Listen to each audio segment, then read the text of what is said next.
6% 증가했습니다. 오늘은 전국 대부분 지방이 맑겠지만 동해안에는 가끔 구름이 많이 끼겠습니다. 건조특보가 내려져 있는 대구와 경북 남부, 부산과 울산에는 건조한 날씨가 계속되겠습니다. 내일은 전국에 대체로 맑은 날씨가 이어지겠습니다. 아침 기온은 서울이 영하 7도 등 전국이 영하 16도에서 0도의 분포를 보이겠습니다. 이규봉이었습니다. 5시 뉴스를 마칩니다. KBS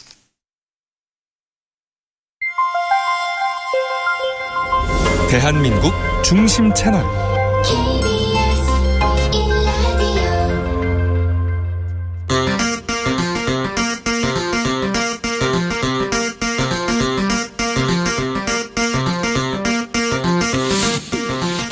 주진우 라이브.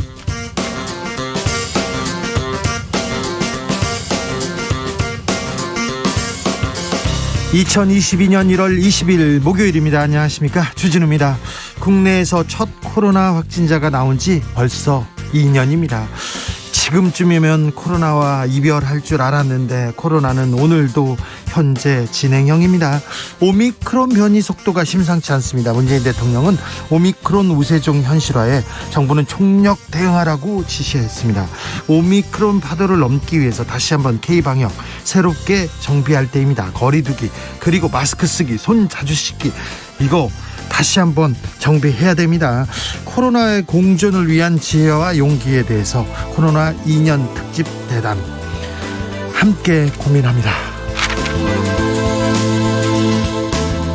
국민의힘 윤석열 후보 홍준표 의원과 만났습니다. 원팀 이야기 나오나 했는데 파열음 나오고 있습니다. 홍준표 의원의 공천 요구에 대해서 권영세 본부장 구태라는 단어를 내놨습니다. 그러자 홍준표 의원 방자하다고 비판했습니다.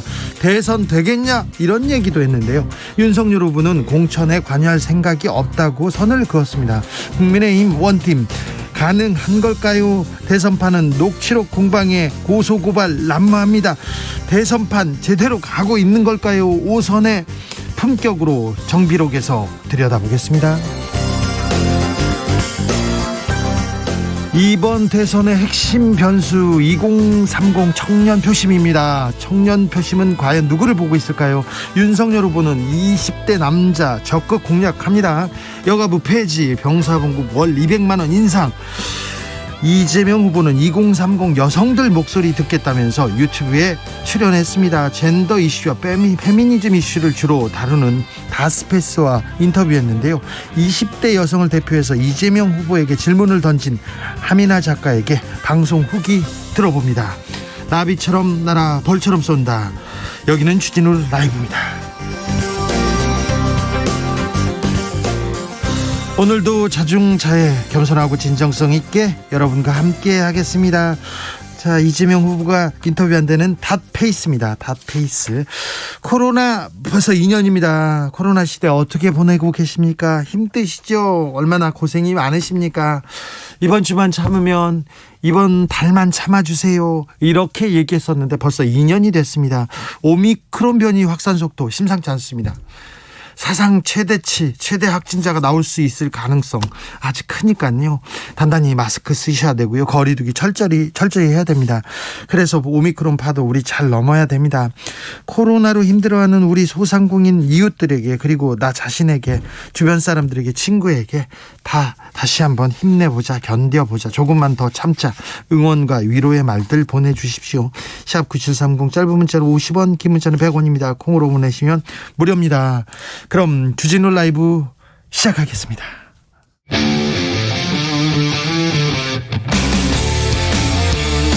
탐사보도 외길 인생 20년. 주 기자가 제일 싫어하는 것은?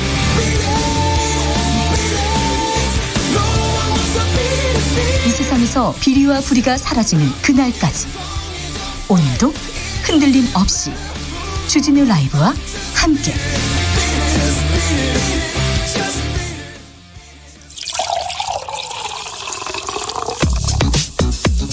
진짜 중요한 뉴스만 쭉 뽑아냈습니다. 주 라이브가 뽑은 오늘의 뉴스 주스.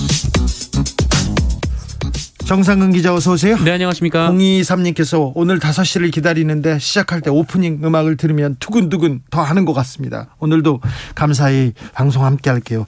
제가 감사합니다. 오프닝 음악 들으면 저는 아직도 두근두근 하고요.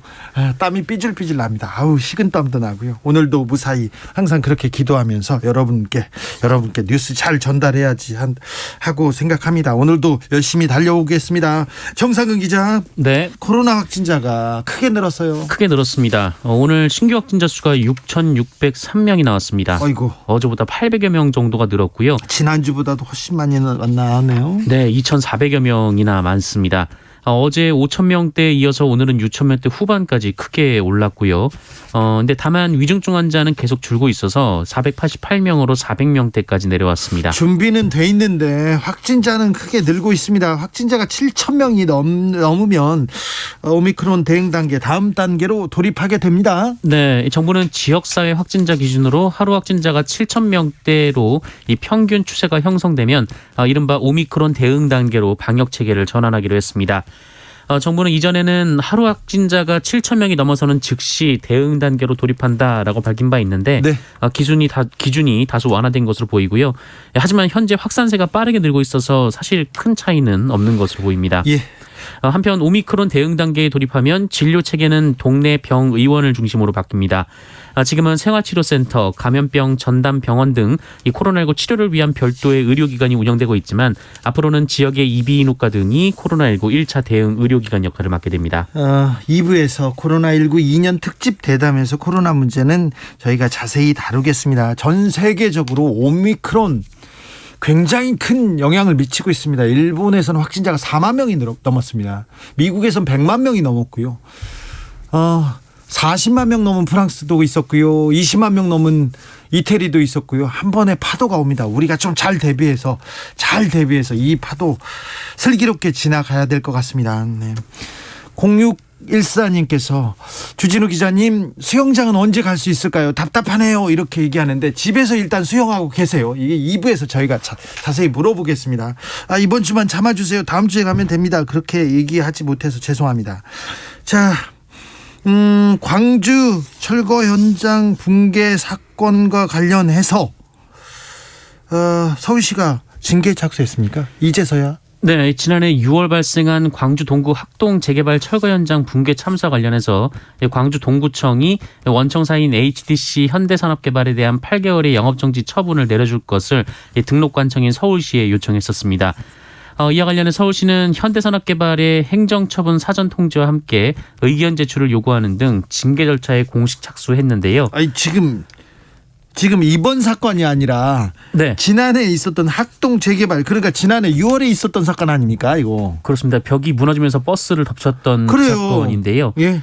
서울시는 화정 아이파크 외벽 붕괴 사고가 발생한 다음 날, 그러니까 지난 12일이 돼서야 현대산업개발 측의 8개월의 영업정지 처분을 사전 통지했다라고 합니다. 광주동구청과 서울시는 현대산업개발의 건설산업기본법상 고의과실에 따른 부실공사 혐의를 적용했는데요. 관련 법상 최대 영업정지 처분 기간이 8개월입니다. 네. 국토부와 서울시는 반복적인 안전사고에 대한 경종을 울리는 차원에서라도 앞선 사고들에 대해 강도 높은 처벌이 필요하다라는 입장이라고 합니다만 공사 중인 아파트 입주 예정자에 대한 피해 그리고 협력업체 줄도산 등이 우려된다는 점에서도 고려가 되고 있는 것으로 전해졌습니다. 광주 붕괴 사고 부실공사의 정황은 또 나오고 있어요. 네, 광주 붕괴 사고 이후 건설업계 종사자들의 내부 고발이 잇따르고 있습니다. 어제는 레미콘 업계에서 40년을 일한 한 노동자가 콘크리트 배합 비율을 조작해왔다라는 폭로를 했는데요. 네. 물에 시멘트, 모래, 자갈 등을 섞어서 이 콘크리트 반죽을 만드는데 이 정해진 비율을 따르지 않고 죄송합니다. 수동으로 배합 비율을 조작하고 있다라는 겁니다.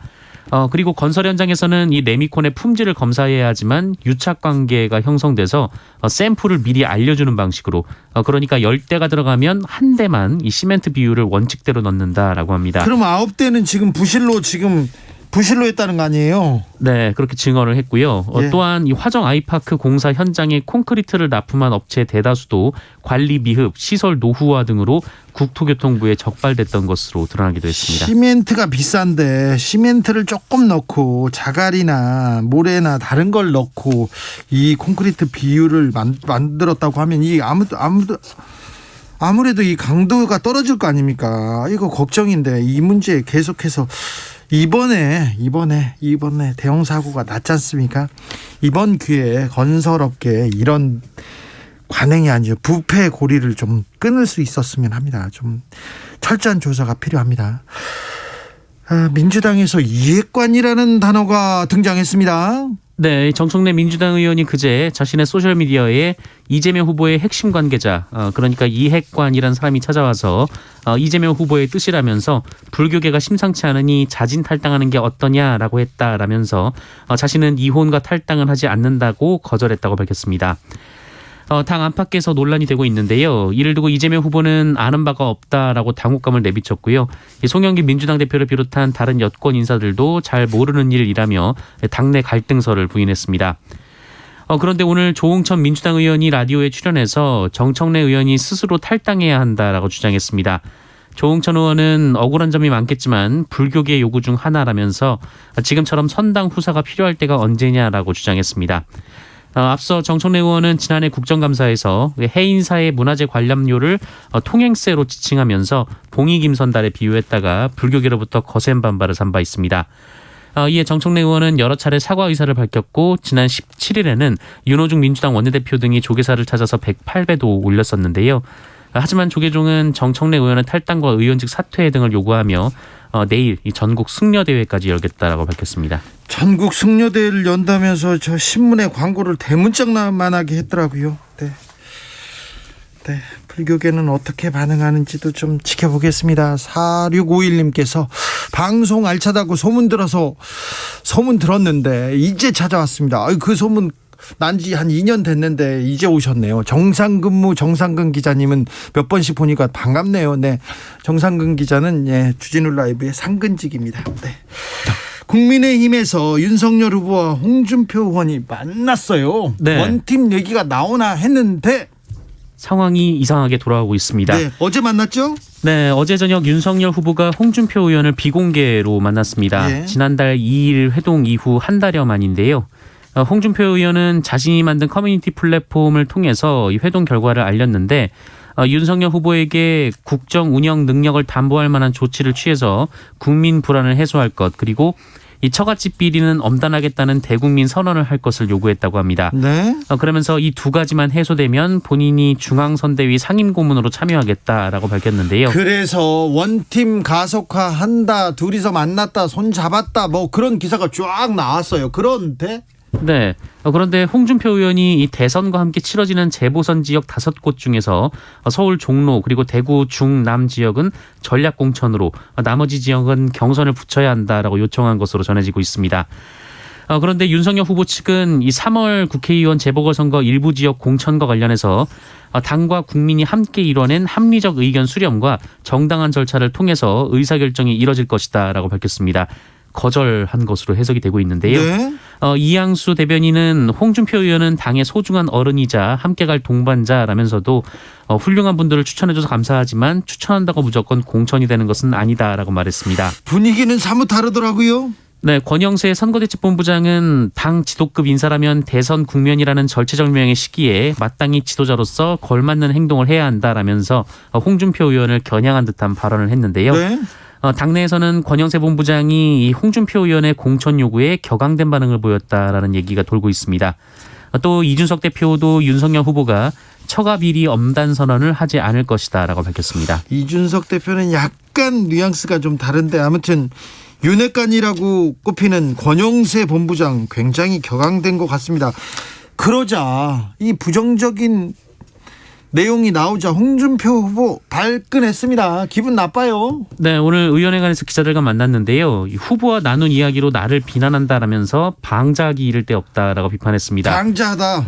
네, 또 최재형 전 감사원장 공천을 요구한 사실을 확인하면서 깨끗한 사람이고 행정 능력이 뛰어난 사람이라며 국정 능력을 보완할 수 있다라고 주장했습니다. 한겨레 보도에서도 홍준표 후보는 그럴 거면 자기들끼리 하면 되지 나를 왜 끼우려고 하나라면서 연불에는 관심 없고 제밥에만 관심 있는 태도로 대선 되겠나라고 불쾌감을 드러내기도 했습니다. 대선 이렇게 하면 대선 되겠나? 네, 기자들한테 전화를 해가지고 전화를 받아서 대선 되겠나 이렇게 얘기를 합니다. 네, 홍준표 의원과 윤석열 후보 간의 원팀은 조금 시간을 두는 걸로 하겠습니다. 또 어떤 얘기를 홍준표 의원이 또 쏟아낼지 좀 지켜보겠습니다. 이재명 후보 비판하는 책 판매 금지 가처분 신청 기각됐습니다. 네, 이재명 후보와 이재명 후보의 친형 사이의 갈등을 다룬 책의 판매 배포를 금지해달라는 가처분 신청이 법원에서 기각됐습니다. 법원은 대선 후보의 도덕성은 감시 대상이라고 판결했습니다. 김건희 씨 7시간 통화 녹취 공개 가처분 신청도 아주 일부만 받아들여졌습니다. 네, 김건희 씨가 열린공간 TV를 상대로 낸 방송 금지 가처분 신청과 관련해서 재판부는 사생활 관련된 내용 일부를 제외하고 나머지 신청을 기각했습니다. 이 부분은 2부에서 좀 자세히 다뤄보겠습니다. 가처분 신청은 왜 그렇게 됐고 7시간 통화 녹취 가처분 신청은 어떻게 진행됐는지 말입니다. 더불어 시민당 소속으로 총선에서 당선됐던 양정숙 의원이 있습니다. 지금 무소속인데요. 당선 무효형 선고받았네요. 네, 21대 총선 당시 재산을 축소 신고했다는 혐의로 재판에 넘겨진 이 무소속 양정숙 의원에게 1심에서 당선 무효형이 선고됐습니다. 서울 남부지법은 공직선거법 위반, 무고 혐의로 기소된 양정숙 의원에게 공직선거법 위반 혐의로는 벌금 300만 원, 무고 혐의로는 징역 8개월에 집행유예 2년을 각각 선고했습니다. 이거 형 확정되면 직을 잃게 되는 무거운 형이네요. 네, 양정숙 의원은 2020년 4월 총선을 앞두고 중앙선관위에 재산 신고를 하면서 부동산 등의 재산 신고서를 누락해 허위 사실을 공표한 혐의로 재판에 넘겨졌습니다. 집행유예형이 훨씬 큰데요, 근데?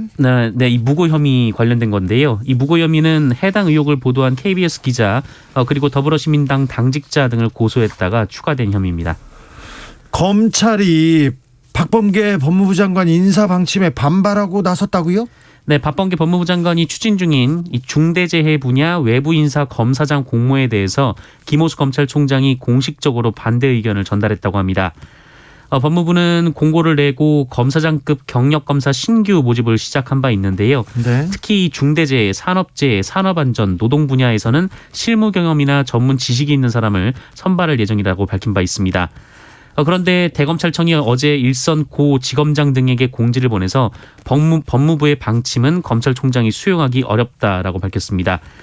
김호수 총장은 외부에서 분야의 전문가가 와서 검사장이 된다면 검찰의 정치적 중립성과 독립성을 침해할 우려가 있으며 검찰 내부 구성원들의 자존감과 사기 저하를 초래할 것이라는 이유를 댄 것으로 전해졌습니다. 사기 저하요? 자존감이요? 네, 이 보도에 따르면 검찰은 이 수사 전문성이 없는 사람이 검사장에 앉는다면 향후 정치권에서 줄줄이 낙하산 검사장을 임용할 가능성을 우려하는 것으로 전해졌습니다. 검찰이 국민 눈높이에 따라가지 못하고 있다는 거 뼈저리게 반성하고 자성하는 모습을 먼저 보여줘야 된다고 생각합니다. 김호수 검찰총장님. 북한이 핵실험을 또 ICBM을 다시 쏠 수 있다 이런 예상이 나오고 있습니다. 좀 북한 동향 심상치 않습니다. 네, 북한이 2018년 이후 중단했던 핵실험 그리고 대륙간 탄도미사일 발사 재개를 검토하겠다라는 입장을 밝혔습니다. 최근 바이든 미국 행정부가 북한에 제재를 내놓은 바 있는데요. 이에 대한 대응 성격으로 보입니다. 조선중앙통신에 따르면 북한 노동당 중앙위원회는 김정은 총비서가 참석한 가운데 정치국 회의를 열었는데요. 이 회의에서 신뢰 구축 조치들을 전면 제고하고 잠정 중지했던 모든 활동들을 재가동하는 문제를 신속히 검토해 볼 것이라고 보도했습니다. 핵무기나 ICBM이라는 표현은 없었지만 과거 이 두 실험 발사 중단을 선언했을 때 썼던 표현이었기 때문에 네. 두 조치를 의미하는 것으로 해석이 되고 있습니다. 미사일을 쏘거나 실험을 하고 또 대북 제재하고 이렇게 긴장을 계속해서 고조시키는 일은 좀 없었으면 하는데 또 외교적으로 아무튼 남북이 평화의 길로 가도록 계속 노력을 그치면 안 됩니다. 임기 말에도 말입니다. 초등학생을 성폭행한 스키 강사 이제서야 구속영장 신청됐습니다. 네, 지난해 크리스마스 당시 초등학생을 무인 모텔로 유인해 성폭행하고 강제 추행한 혐의를 받는 20대 스키 강사에게 네. 경찰이 뒤늦게 구속영장을 신청했습니다. 며칠 전 전해드린 이 사건은 네. 검찰이 피의자에 대한 긴급 체포를 불승인하면서 경찰이 풀어준 사실이 알려져 공분을 일으킨 바 있습니다. 네. 가해자는 피해자에게 이 조건 만남이란 형태의 성매매였음을 인정하는 녹음을 강제했었는데요. 이후 경찰은 추가 수사를 통해서 강요와 압박을 통해 해당 녹취록을 만들었다는 증거도 확보한 것으로 전해졌습니다. 경찰과 검찰이 구속 수사를 하지 않다가 구속으로 바뀌었지 않습니까? 자기들이 한 수사가 잘못됐다는 걸 인정하는 것일 수도 있습니다. 언론에 나오고 나서야 구속됐습니다. 왜 경찰이 그렇게 판단했는지, 왜 검사들은 그렇게 판단했는지 이 부분에 대한 감찰도 이 스키 강사 구속 못지않게 중요한 일이라고 생각합니다. 네, 이 부분 중요합니다. 검찰총장님, 경찰청장님, 네. 신뢰를 위해서, 조직의 신뢰를 위해서 말입니다. 이런 것부터 좀 똑바로 좀 해놓고 인사에 대해서 뭐라고 좀 하지, 뭐 자존감, 뭐 중립성, 참 이해가 안 되는 부분이 좀 많습니다.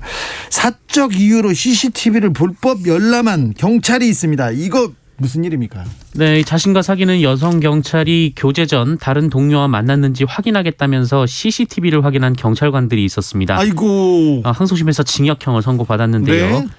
두 경찰은 여경이 이 피해 여성 경찰이 이 30대 경찰과 교제를 하기 전에 다른 경찰관과의 교제 여부를 확인하기 위해 2019년 한 빌딩 관리사무소의 CCTV를 열람했습니다. 이 과정에서 경찰 공무원증을 제시하면서 경찰 공무원의 권한인 초동 수사권을 남용했습니다. 수사하는 것처럼 CCTV를 열어봤군요. 네, 그 이후에도 비슷한 일들이 있었는데요. 이 피해자 집 근처에 주차된 이 차량에 대한 수배 및 주민 조회를 몇 차례 했었는데요. 예.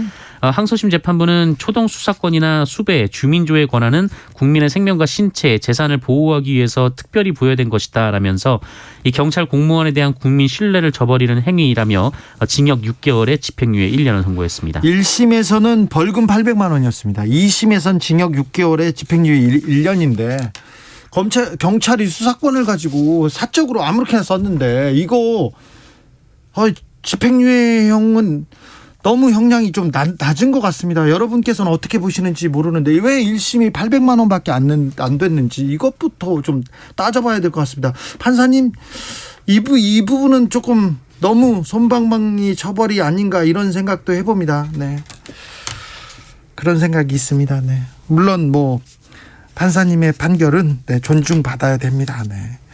주스 정상근 기자와 함께했습니다. 감사합니다. 고맙습니다. 2175님, 계절은 변함없이 봄이 다가오니까요. 5시인데 환한 게 해가 길어지네요. 벌써 해가 길어지는 걸 느끼시는군요.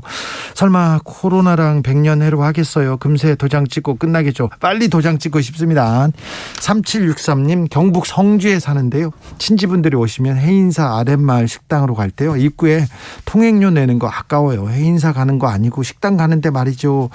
그 얘기하셨군요. 3871님, 사찰 통행료 맞아요. 절에 들어가지 않아도 등산 갈 때 돈 내고 들어가야 합니다. 불교도 자정 노력 필요합니다. 이렇게 얘기합니다.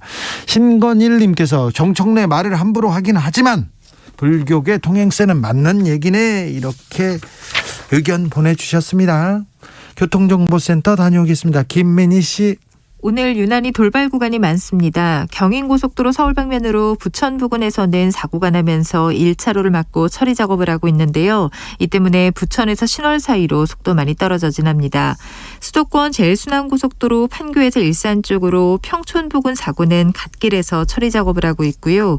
그 후로 송내 부근 5차로에서는 장애물을 처리하고 있어서 시흥요금소부터 8km 구간에서 긴 정체 이어지고 있습니다. 중부 내륙고속도로 양평 쪽으로 장현터널 부근 1차로에서도 사고가 나면서 부근으로 많이 혼잡해졌습니다. 서울시내 강변북로 일산 쪽으로 반포대교 부근에서도 사고가 나면서 1차로가 막혀 있는데요. 이 여파에 영동대교부터 이후로 양화대교까지 정체 더 심해져 있습니다. 올림픽대로 하남 쪽으로 영동대교 부근 3차로에서도 사고가 났습니다. KBS 교통정보센터였습니다. 찾아, 집중, 새해 기념, 그리고 청취율 조사 기간 겸 주진우 라이브에서 특별한 이벤트를 준비했습니다. 이름하여 전국민 소원지원금 프로젝트 슈필리즘. 주라 청취자이자 유권자인 여러분, 정치인들에게 바라는 점을 보내주세요. 가장 멋진 소원을 보내주신 20분에게 5만원의 소원지원금을 전폭 지원해 드리도록 하겠습니다. 샵 9730, 짧은 문자 50원, 긴 문자는 100원입니다. 당첨자 발표는 1월 21일. 전국민 소원지원금 슈필리즘 많이 참여해주세요.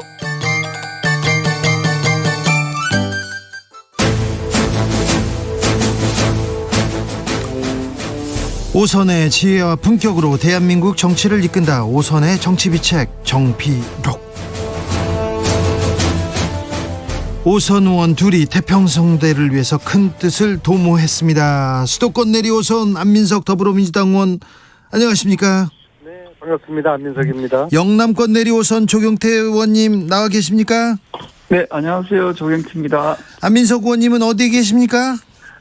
저는 이제 뭉쳐야 뜬다 포천 하러 가고 있습니다. 포천요. 포천에. 경기도에서 포천, 가천 거기가 굉장히 흠지거든요. 네. 그래서 김남국 의원, 김용민 의원님, 또 김민철 의원님, 저 4명의 국회의원이 경기도에서 아주 어려운 포천으로 지금 올라가고 있습니다. 조경태 의원님은 어디 계십니까? 네, 저는 KBS 맞은편에 국회에 있습니다. 네, 알겠어요. 네. 아니, 그러면 직접 가시지 왜 안 가셨습니까, 조경태 의원님? 우리 선배님 안 계셔가지고 지금 혼자. 그럼 내일은 설날 앞두고 내일 다음 주에는 꼭 스튜디오에서 만나면 어떻겠습니까? 예, 노력해 보겠습니다. 네. 약속했습니다. 약속하셨어요, 조경태 의원님? 예, 노력해 보겠습니다. 노력해본다. 이게 또 정치적인 또 수사예요. 노력해봤는데. 지금 정부에서도 이제 오미크론이 본격적으로 시작한다니까, 하여튼 일단 가는 걸로 하고, 네. 그 상황에서 또 맞도록 또 하겠습니다. 알겠습니다. 자, 조경태 의원님, 윤석열 후보하고 홍준표 의원 만났습니다. 근데 홍 의원이 처가비리 엄단 선언해라 이렇게 조건을 달았는데 그래서 못 받겠다 이렇게 한 겁니까? 아니면 어떻게 된 겁니까? 네, 그건 아니고요. 예? 어쨌든 홍 의원님께서 말씀하신 처가비리 엄단 선언에 대해서는 저는 지당하신 말씀이라고 보고 있고요. 그 점에 대해서 윤석열 후보 역시도 법 앞에는 누구나 평등하다는 입장을 줄곧 밝혀왔기 때문에 홍 의원님의 요청을 잘 받아들이지 않겠나 그렇게 기대하고 있습니다. 아니, 안 받아들이는 것 같은데요. 지금 화났던데요. 방자하다고. 그러진 않습니다. 어제 만남의 어떤 그런 여러 가지 분위기를 제가 쭉 이렇게 확인해 보니까. 네, 확인해 보니. 예, 상당히 화기애애하게. 네. 그런 분위기였고요. 어쨌든 정권 교체에 대해서 예. 국민들이 열망하는 부분에 대해서 윤석열 후보와 홍준표 의원은 상당히 공감대를 같이 형성한 걸로 그렇게 파악되고 있습니다. 아니, 공감대 형성했는데 왜 이렇게 방자하다, 대선 되겠나 이렇게 화가 났죠? 그 부분은 이제 아마도 어제 모임에 참석에 안 계셨던 일부 우리 선대위에 계시는 분이 조금 과하게 표현한 부분에 대해서 조금 방자하다는 표현을 한 것 같고요. 네. 저는 이 부분에 대해서는 이제 더 이상 당에서 네. 왈가왈부함으로써 분란으로 비춰지지 않도록 하는 것이 매우 중요하지 않을까 생각을 하고 있습니다. 요구한 것을 윤석열 후보가 거부한 거 아니겠습니까? 대구 측근 전략공천, 그다음에 종로의 전략공천, 구체적인 아마 인물까지 이야기가 나온 것 같은데요. 네. 여기 대해서 윤석열 후보와 윤핵관들이 거부를 한 것으로 지금 알려져 있고요. 근데 이제 홍준표 님께서 굉장히 최근 한 2달 동안에 경선 탈락되고 난 다음에 굉장히 소신의 정치를 보여주셨어요. 캠프에 합류하지 않고, 저런 사람 가지고는 나라 미래를 맡길 수가 없다. 나는 내 나름대로 선거운동을 하겠다. 캠프 합류하지 않겠다. 정말 멋진 모습이었고, 좀 존경할 만큼의 그런 선배 정치인의 모습을 보여줬는데, 왜 이번에는 이렇게 구태 정치, 이게 측근을, 딴 사람도 아닌 측근을 공천해달라고 요구하는 것이야말로 정말 낯뜨거운 부끄러운 구태정치 아니겠습니까? 그리고 또 이제 비공개 자리에서 이렇게 이야기한 것을 그렇게 또 윤석열 후보 측에서 뭐 그런 요구를 했다고 그러면서 비난하고 서로 지켜야 될 좀 선이 있는데 그런 선들이 너무 그냥 무너지는 것 같아요. 근데 본질적으로 지금 국힘 내부에서 뭐 권력 투쟁이 지금 벌어지고 있는 것 같아요. 이 선거 와중에. 좀 뭐 보기에 좀 민망스럽습니다. 조경태 의원님. 네, 최재형 감사원장은 홍준표 의원의 측근이라고 보기 어려운 분이시죠. 그리고 조만간에 지금 제가 아는 바에 의하면 윤석열 후보가 최재형 전 감사원장이 만난다 하거든요. 예. 네, 그래서 좀 최재형 감사원장이 그동안 펼쳐왔던 여러 가지 공정함을 그리고 또 깨끗한 이미지 있는 분이시잖아요. 그래서 이런 분들은 저는 훌륭한 인재라고 생각을 하기 때문에 저는 이런 분들을 추천한 것이지 일방적으로 자기 측근을 공천해달라 이런 부분은 상당히 좀 과하게 해석한 것 같습니다. 알겠습니다. 그리고 우리 안민석 의원님도 계시지만은 좋은 분들은 얼마든지 추천 가능한 거고요. 네. 이것을 공천심사위원회에서 어떻게 절차라기도 남아 있거든요. 그 절차를 통해서 또 좋은 사람, 경쟁력 있는 후보를 선출해 내도록 가야 되지 않을까 이런 생각을 하고 있습니다. 8129님께서 최재형 씨를 뭐 훌륭한 분이라고 말씀하시는 거는 저는 단 일도 공감할 수가 없고요. 제가 지난 8.15 직전에 최재형 경선 후보 건물 앞에서 제가 기자회견하고 1인 시위했습니다. 왜요? 가짜 독립운동가 후손. 그걸 제가 밝혔지 않습니까? 오히려 친일을 한 부친과 정조부를 독립운동 유공자로 아주 포장을 해가지고 그리고 본인을 독립운동 후손으로 그렇게 가짜 독립운동가 후손 행세를 한 것에 대해서 제가 해명하라고 그랬고 해명도 안 했어요. 만약 그분이 다시 등판하면은 제가 다시 할 수가 없습니다. 알겠어요. 하기 전에 네. 가짜 독립운동가 후손 이분이 뭐 인쇄물까지 만들었어요. 자기 집안은 독립운동가 집안이다 친일을 해놓고서 이것은 뭐 국민 정서로도 그렇고 이런 거짓말은 너무 뻔뻔하지 않습니까? 알겠습니다. 오늘 훌륭한 분이라고 말씀하신 조경태 의원님. 안민석 의원님 그렇게 가짜 유공자를 왜 현 정부가 감사원장으로 선임했습니까? 현 정부가 감사원장 선임하셨잖아요. 안민석 의원님. 그거는 문재인 대통령께 물어보시고요. 그러니까 지금 가짜 독립운동가 후손이라는 건 그냥 팩트이기 때문에 거기에 대해서 본인이 거기서 해명하고 사과를 하라는 제 이야기예요. 네, 뜻은 충분히 알겠고요. 알겠습니다. 이번에 그 측면이 어디냐면 감사원장으로서 예. 어쨌든 정부의 압력에 굴하지 않고 굳건히 본연의 업무를 충실히 잘해왔다는 그 점에서 말씀드리고 싶고요. 네. 이전의 부분에 대해서는 우리 안 의원님 말씀하신 그 부분은 저희들도 그 사실 여부를 좀 더 확인해 보도록 하겠습니다. 예. 8129님께서 홍 의원님 다신 단서를 보니까요. 국민이 불편해하는 부분을 정확하게 파악하고 계시더라고요. 왜 홍카콜라인지 알겠어요. 이렇게 얘기합니다. 윤석열 후보가 아무튼 홍준표 의원의 제안을 검토하는 거죠? 네, 그렇습니다. 지금 사실은 어제 두 분이서 2시간 반 동안 아주 긴 시간 동안에 대화를 나눴지 않습니까? 네, 술도 드셨습니까? 보통 둘이서 만나면 1시간 정도 해도 거의 재료가 소진이 될 텐데. 네. 2시간 30분 동안 말씀을 나눴다는 것은 상당히, 어떤 여러 가지, 조언해줄 부분들을 많이 했었을 거라고 보고 있고요. 네. 그래서 윤석열 후보는 아마도 홍준표 의원의 조언에 대해서 상당히 경청하고 분위기 자체가 상당히 화기애애했다라고 하니까 네. 저는 거기에 대해서 이제 기대를 하고 있는 겁니다. 네, 알겠습니다. 김태현님께서 두 분 통화하면서 왜 싸우고 그러세요? 얘기하는데 지금 2년 만에 가장 화기애애한 겁니다. 지금 잘 모르시서 그런데 두 분은 굉장히 좋은 품격 있는 그런 토론을 하고 있습니다. 조경태 의원님. 네네. 저 선거 캠프에 율사들이 많습니다. 검찰이나 판사 출신 율사들이 많은데 법사도 많습니까? 저는 아직까지 사실 법사분은 한 번도 못 만나봤고요. 그 법사님 누구세요? 저도 모르겠습니다. 오히려 기독교인들이 많이 이 윤석열 후보 쪽을 많이 도와주고 계시거든요. 아, 기독교요? 그래서 예, 목사님들이나 이런 분들 예. 뭐 같은 뭐 사자 돌림이긴 한데 네. 그래서 법사님들은 아직까지 제가 저하고 이렇게 마주친 분은 네. 현재까지는 없으시다는 말씀을 드리고 싶습니다. 지금 조경태 의원님이 캠프에서 맡고 있는 직무가 직능 총괄 본부장이고요. 자, 직능 총괄이면 그런 분들 그런 분들 상당히, 예. 많이 알게 됐는데. 네네네. 근데 많이 보게 되죠. 근데 조경태 의원님이 위원장인데도 그 진건 법사님 모른다. 못 봤다. 네네네. 자, 그러면 김건희 씨 친오빠는 보셨습니까?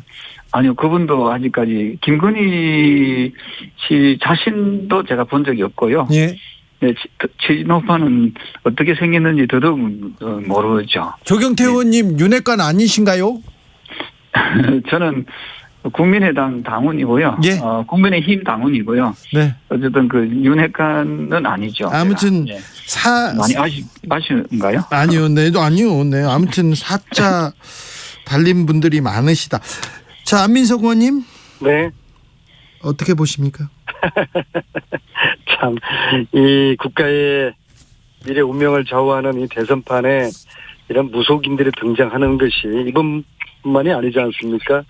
무정, 천공, 근진법사, 또 제가 들은 이야기로는 눈썹도사라는 분도 있어요. 눈썹도사요? 예, 이분이 또 아주 핵심적인 역할을 하는 분 같은데 이게 국가의 운명을 이런 무당들한테 물어본다는 게 이게 말이나 됩니까? 특히 국민들이 최순실 그 트라우마가 있잖아요. 최순실 씨도 오방색 실을 박근혜 대통령 후보에게 갖고 다니게 했고 또 뭐 최태민 목사 시킨 것을 하도록 했다고 그러고 부적을 또 갖고 다녔다는 거 아니겠어요? 그리고 실제로 또 그 정윤회 씨는 세월호 그 참사 당일날 뭐 이런저런 막 논란이 그치에 대한 논란이 있으니까 나는 그날 암흑의 무속인하고 같이 있었다. 그러한 과거의 그 무속 비선실세와 무속인들에 대한 트라우마가 있어서 이번에 지금 근진법사 이 이야기 나왔을 때도 국민들이 야 이거 윤석열 후보와 그 부인이 이게 무속인들에게 이렇게 좀 통제당하고 있는 거 아니야? 이런 불안감과 우려가 있는 것이죠. 그래서 어제 뭐 네트워크 본부를 즉각 해체했지만 이것도 사실 수상하죠. 그래서 도대체 이분들하고 후보와 후보 부인이 어떤 관계인지 좀 진솔하게 국민들에게 설명을 할 어떤 책무가 있다고 생각을 해요. 네. 조경태 의원님. 네. 예, 제가 좀 얘기해도 되겠습니까? 네. 사실 그 윤석열 후보는 이 종교의 어떤 지도자, 종교에 대해서 상당히 예우하려고 노력하고 있고요. 특히 이 불교계의 조계종이 가장 큰 종파지 않습니까? 예. 아마 청취자 여러분들께서도 불교 신앙을 가지고 계신 분들 계실 텐데, 조계종에 아마 2분 가셨고 또 천태종에 아마 2분 갔다고 이제 알려져 있는데 그만큼 전통적인 불교인들에 대해서 상당히 예우를 많이 하는 편이고요. 그리고 저는 참고로 기독교인입니다. 그래서 근데 우리나라가 보면은 동양 사상, 동양 철학, 또 민속 신앙 이런 부분이 상당히 좀 많이 좀 널리 알려져 있고, 그리고 또 영화에 또 관상이라는 영화도 나오지 않았습니까? 네. 그래서 이런 부분을 너무 지나치게 민주당에서는 이걸 가지고 이게 정쟁화 시키는 것 같은데, 보통 오늘 어떤 정치인이 하시는 말씀이 점을 가장 많이 보는 직업군 중에 꼽아라는 정치인이라고 이렇게 표현을 했더라고요. 예. 그래서 저는 민주당 내에서도 저는 이 여러 가지 뭐 사주관상이라든지 뭐 이런 거 보는 분들이 저는 있는 걸로 알고 있거든요. 네. 이걸 그 정도로 다니세요? 봐주시면 되지. 이걸 조경태 의원님. 네네네. 조경태 의원님도 점 보러 다니세요? 저는 저는 기독교인이라고 이야기하지 않았습니까? 그럼에도 불구하고 점 한 번도 보지 않았나요? 아니, 과거에 우리 점 한 번씩 보지 않습니까? 보통. 저는 한 번도 안 봤습니다. 저는 한 번도 안 봤고요. 지금 말씀하시는 게. 한번 여쭤보시면요. 또 우리가 새해 되면은 또 사주 보는 경우도 또 있지 않습니까? 그런 경우를 가지고 너무 지나치게 이걸, 좀 안 좋은 의미로 이렇게 좀 안 했으면 좋겠고, 또 요즘 젊은이들은 타로 정도 보는 게 또 TV에도 많이 나오잖아요. 오라클 같은 데 보면은. 네, 이런 걸 뭐 지나치게, 좀 해석하는 것은 사실 국민적 전체적 정서에 과연 맞는가. 안민석 의원님. 지금 말씀하시는 게 저는 굉장히 좀 이해가 안 가고 우려가 되고 유감스러운데요. 지금 말씀하시는 거를 무속인과 역술인을 좀 혼동하고 계시는 것 같고요. 그리고 무당과 스님을 혼돈하고 계시는 것 같아요. 이러시면은 어떻게 무당이 스님들하고 똑같은 위치입니까? 그것은 스님들에 대한 모욕이죠. 스님들은 가령 조교종의 스님이 되시려고 그러면은 공부도 오랫동안 해야 돼요. 정식으로 교육을 받으셔야 되고요. 그런데 네. 그러지 않은 무속인들 무당을 머리만 깎았다고 또 스님 행사한다고 그래가지고 똑같은 종교인 스님으로 이렇게 취급을 그런 같은 반열에 안민석 의원님, 스님들이 굉장히 화가 나실 것 같아요. 알겠어요. 안민석 의원님 말씀 잘 들었습니다. 근데 안민석 의원님, 눈썹 도사는 이거 너무 나간 거 아닙니까? 머털 도사 아닙니까? 저는 눈썹 도사로 알고 있습니다. 그래요?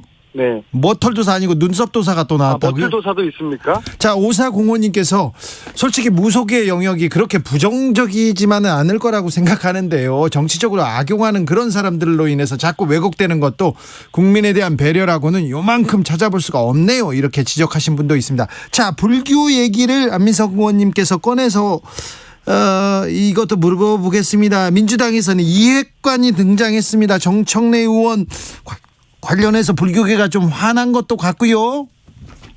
정청래 의원 좀 아쉬운 게요.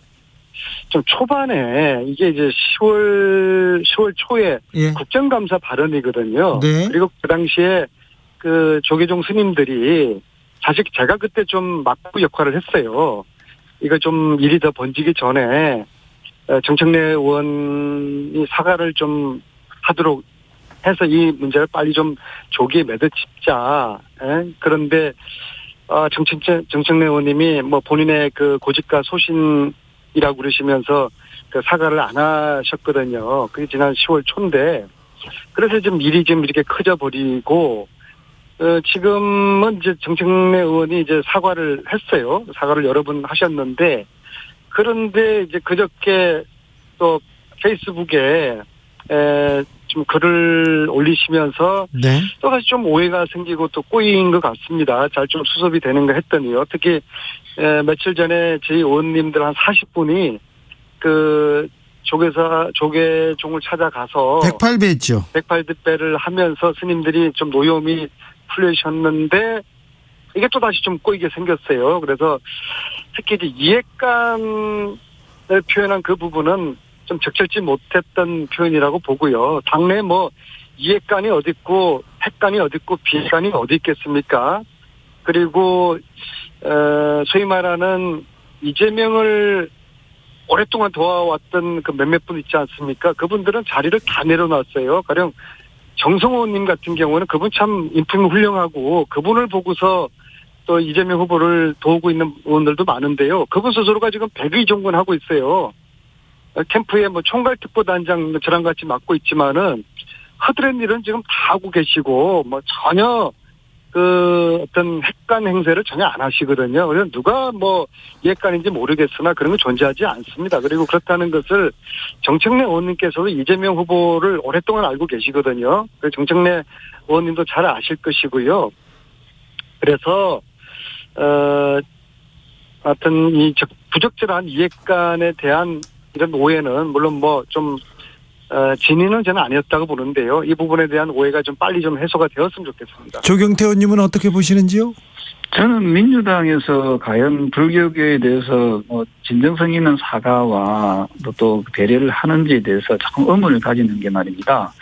조금 전에 안 의원께서도 108배를 했다고 하는데 사실 우리 당에는 그렇게 어떤 한 종교에 대해서 모욕적인 발언을 하게 되거나 사회적 파장을 일으키면 우리는 바로 출당 조치를 보통 시키거든요.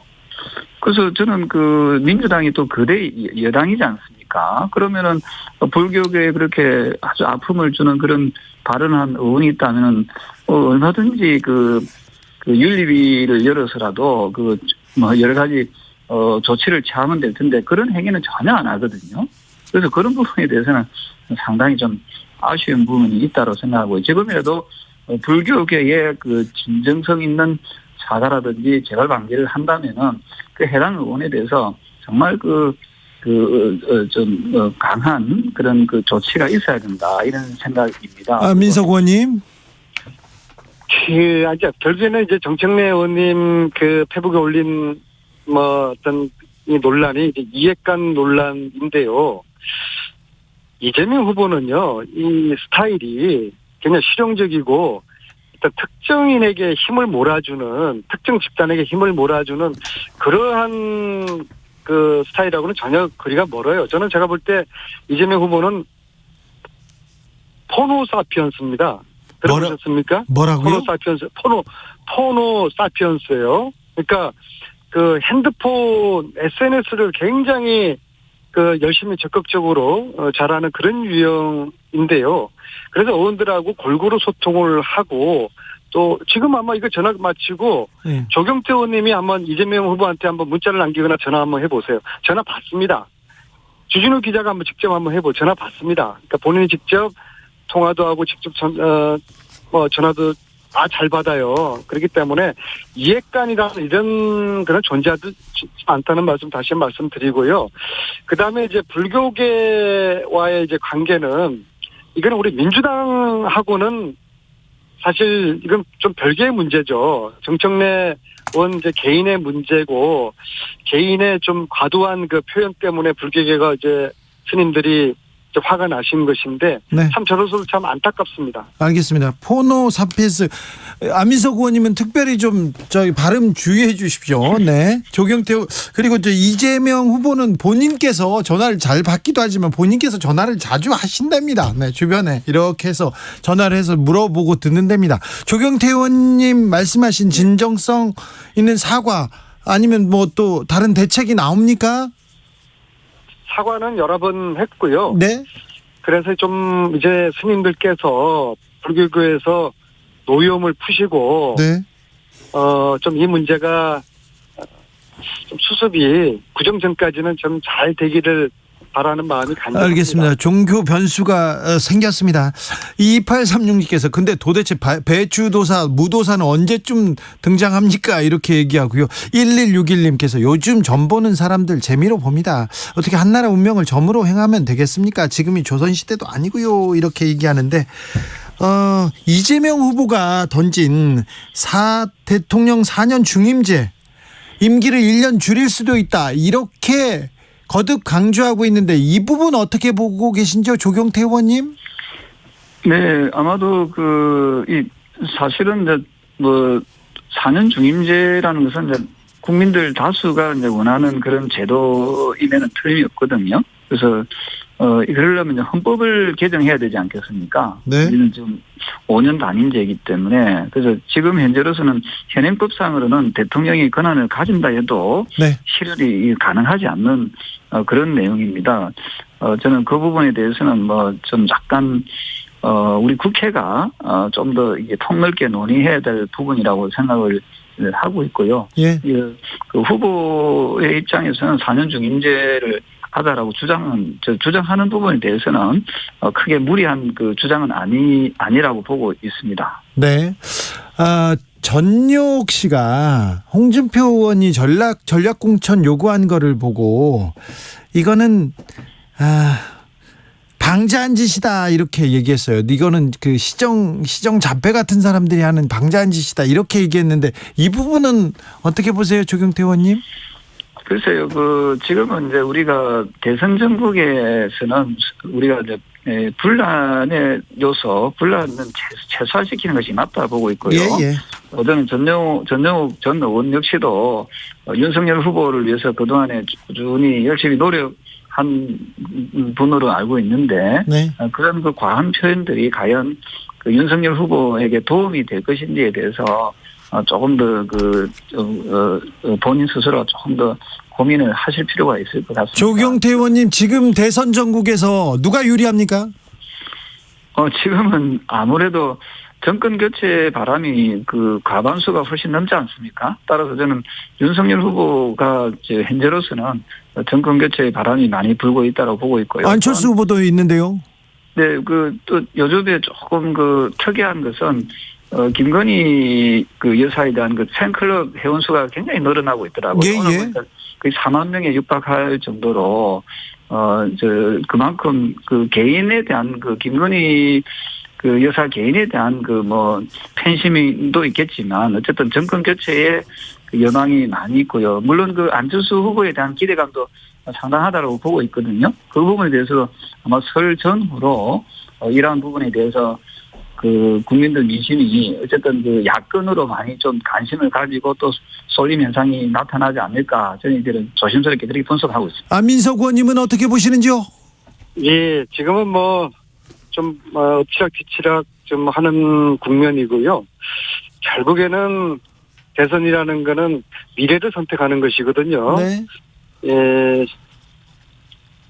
어느 후보가 더 실력 있는 후보인지, 어느 후보가 대한민국의 미래에 적합한 자질과 비전과 정책을 가지고 있는 후보인지, 어느 후보가 더 컨텐츠가 있는 후보인지, 결국에는 후보의 품질을 보고 유권자들이 선택을 하게 될 거라고 보고요. 어떤 후보가 더 좋은 품질인지, 더 실력이 있는지, 그건 국민들이 판단을 할 거라고 믿고요. 아까 좀 전에 김건희 말씀하셨지만은, 김건희 씨 만만치 않습니다. 네. 만만한 분 아니고요. 제가 보면은 어떤 면에서는 최순실 씨보다 더 무서운 사람입니다. 더 무섭다고요? 예, 유심 보고 있습니다. 흡사함점도 많은데요. 어찌 보면은 최순실 씨는 김건희 씨 비하면 하수입니다. 하수이고요. 알겠습니다. 보십시오. 지난 연말에 대국민 사과했을 때 김건희 씨 인사해야 돼요. 그 모습. 이제 그만 가셔야 돼요. 나타난 김건희 씨의 그 모습 완전히 다른 사람이에요. 자, 안민석 의원님 경기도 얼른 가십시오. 네네. 조경태 의원님도 감사합니다. 두 분 감사합니다. 네, 감사합니다.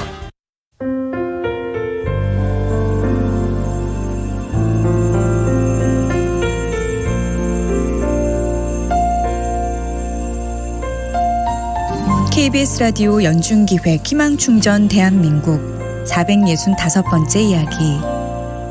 안녕하세요. 아나운서 이현주입니다. 7살 강호와 강호의 유일한 보호자 엄마는 작년 이맘때 모자원에 입소했습니다. 남편의 폭력에 시달리면서도 어떻게든 가정을 지키려고 했던 엄마. 뇌병변 장애를 갖고 있는 강호가 집안에서 큰 소리가 날 때마다 발작이 심해지는 걸 보고 엄마는 이혼을 결심했습니다. 어려운 생활 속에서도 밝게 자라주는 강호가 참 고마운데요. 한 가지 걱정이 있다면 모자원 퇴소가 얼마 남지 않았다는 사실입니다. 정부 보조금으로 강호의 언어 치료를 겨우 받고 있는 상황에서 이사할 집에 보증금을 모으는 것도 너무 어렵고 막막한 현실. 서로의 버팀목인 강호와 엄마가 따뜻한 보금자리에서 새로운 삶을 시작할 수 있도록 여러분이 응원을 보내주세요. 여러분의 따뜻한 손길이 희망의 빛이 됩니다. ARS 060-700-1580 060-700-1580 한 통화 3,000원으로 희망을 선물해주세요. KBS 라디오 연중기획 희망충전 대한민국은 초록우산 어린이재단, 인탑스 주식회사 그리고 청취자 여러분과 함께합니다. ARS 060-700-1580 한 통화 3,000원입니다.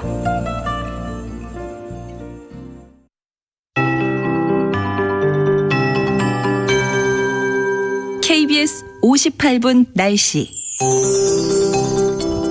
대한추위가 기승을 부리고 있고요. 이번 추위는 내일 아침까지 꽤 길게 이어지겠습니다. 그리고 찬 공기의 흐름의 중심이 동해상에 머물러서 동쪽에 많은 눈이 내렸습니다만 이 눈구름대는 많이 약해졌습니다. 울릉도 독도에 영향을 주면서 내일 아침까지 이 지역으로만 1cm 안팎의 눈이 내리겠습니다. 그러나 어제 오늘 아침 사이 눈 내린 지역이 상당히 많아서 도로에 빙판이 많이 형성됐습니다. 교통안전에 유의하셔야겠습니다.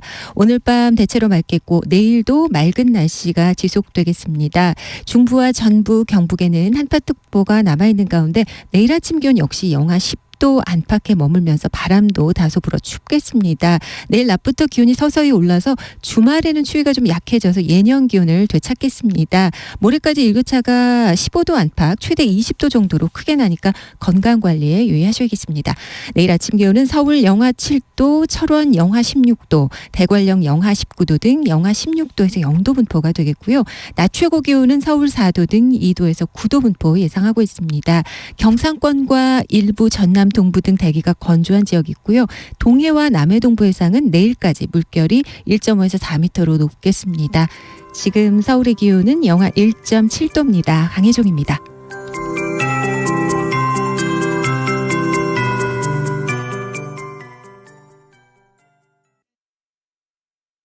정성을 다하는 국민의 방송 KBS가 6시를 알려드립니다. AM 711kHz, FM 97.3MHz, KBS 1라디오입니다. HLKA.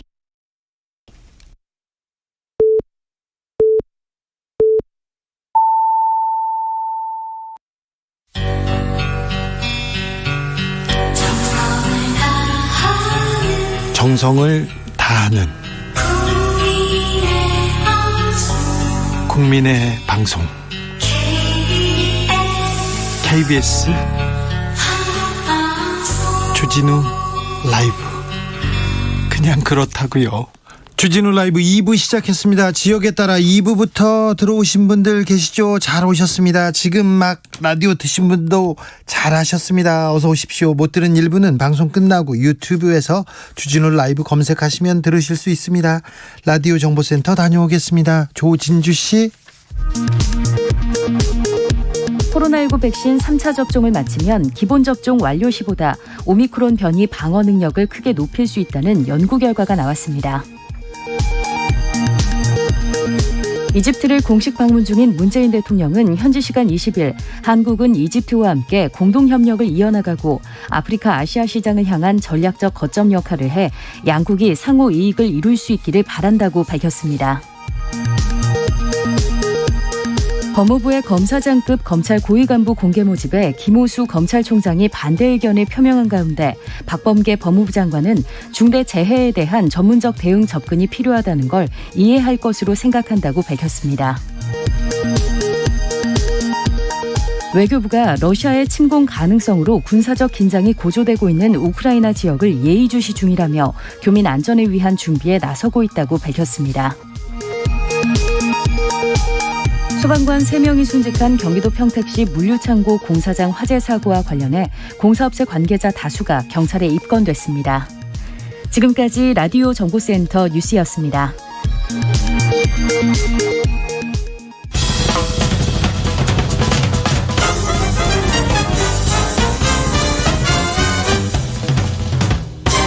훅 인터뷰.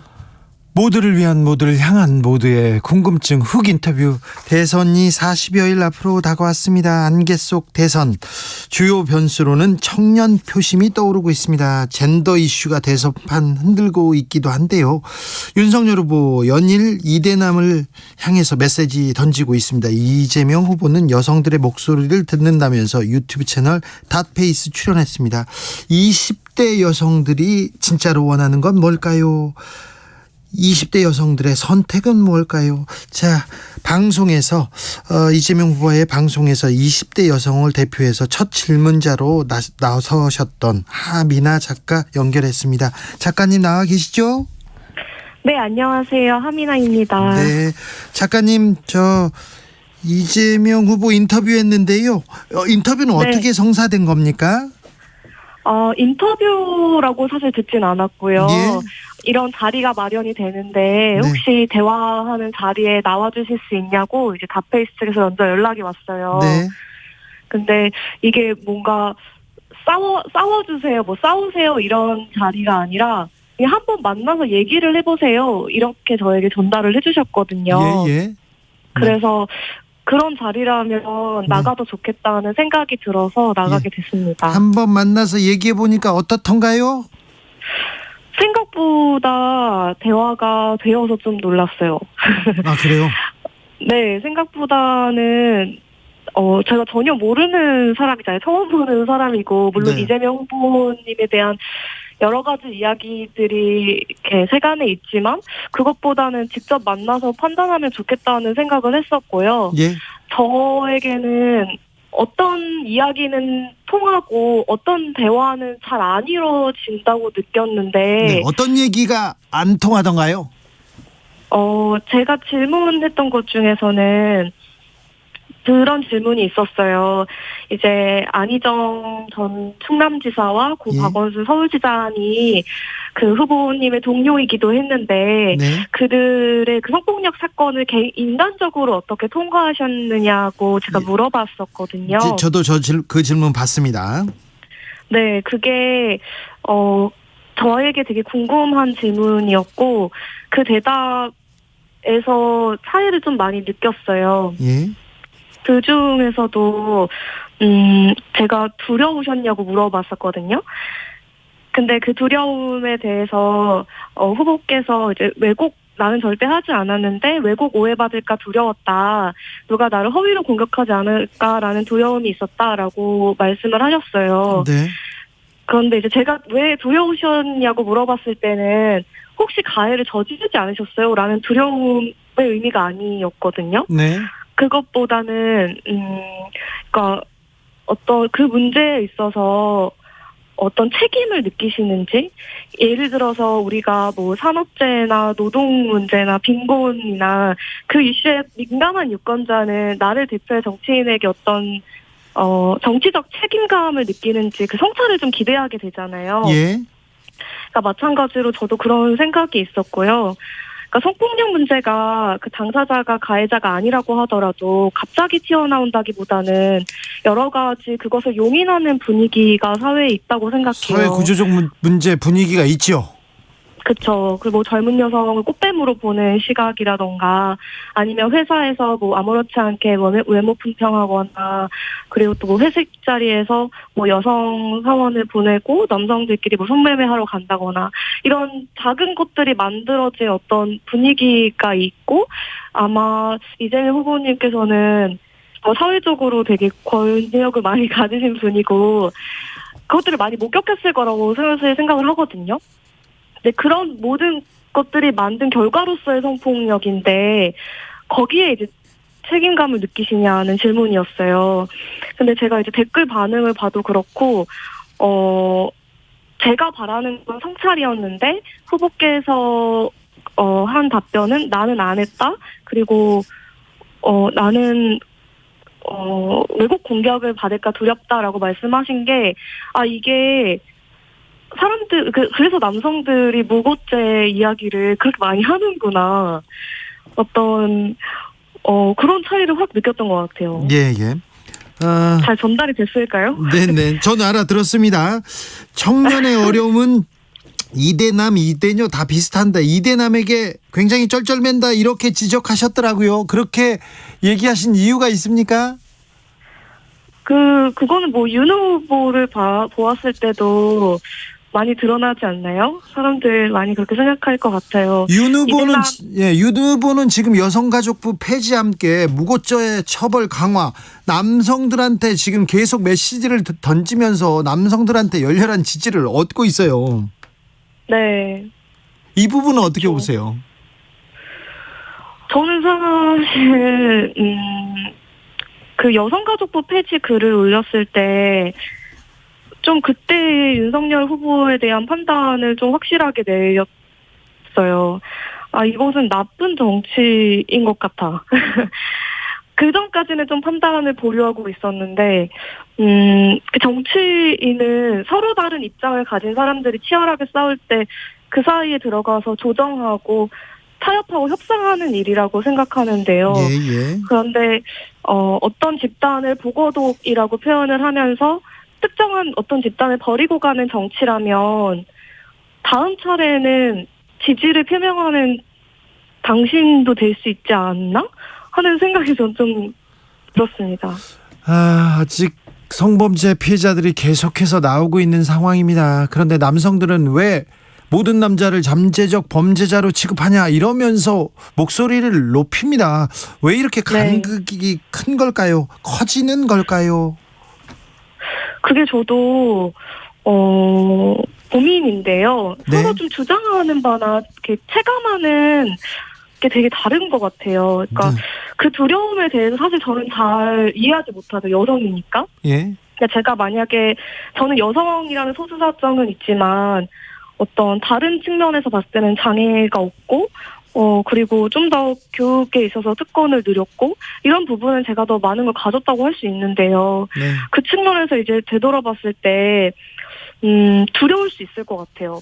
네. 근데 그게 이제 미투가 진행되는 방식이 그 광장에서 어떤 누군가를 손가락으로 이렇게 지목하고 그의 명성을 추락하는 방식으로 진행이 됐었잖아요. 네. 그게 왜냐하면 제도적인 뒷받침이 잘 되어 있지 않고 어떤 피해자가 택할 수 있는 방식이 없었기 때문에 공론화라는 과정을 거쳐서 우리가 성폭력을 이렇게 고발하고 이렇게 해결해 왔는데 그게 주는 어떤 부작용일까요? 그런 생각도 좀 들었어요. 네. 근데 저는 궁극적으로는 이 얘기를 어떤 사람들은 안 좋아할 수도 있지만 성폭력 가해자도 공동체에서 이렇게 잘라내듯이 추방하는 방식은 옳지 않다고 생각해요. 예. 알겠습니다. 왜냐하면 누군가는 그의 곁에 남아서 이렇게 혼도 내주고 네. 다음에 그러지 맙시다도 해줘야 하고 네. 이런 이야기를 해줘야 하잖아요. 그렇죠.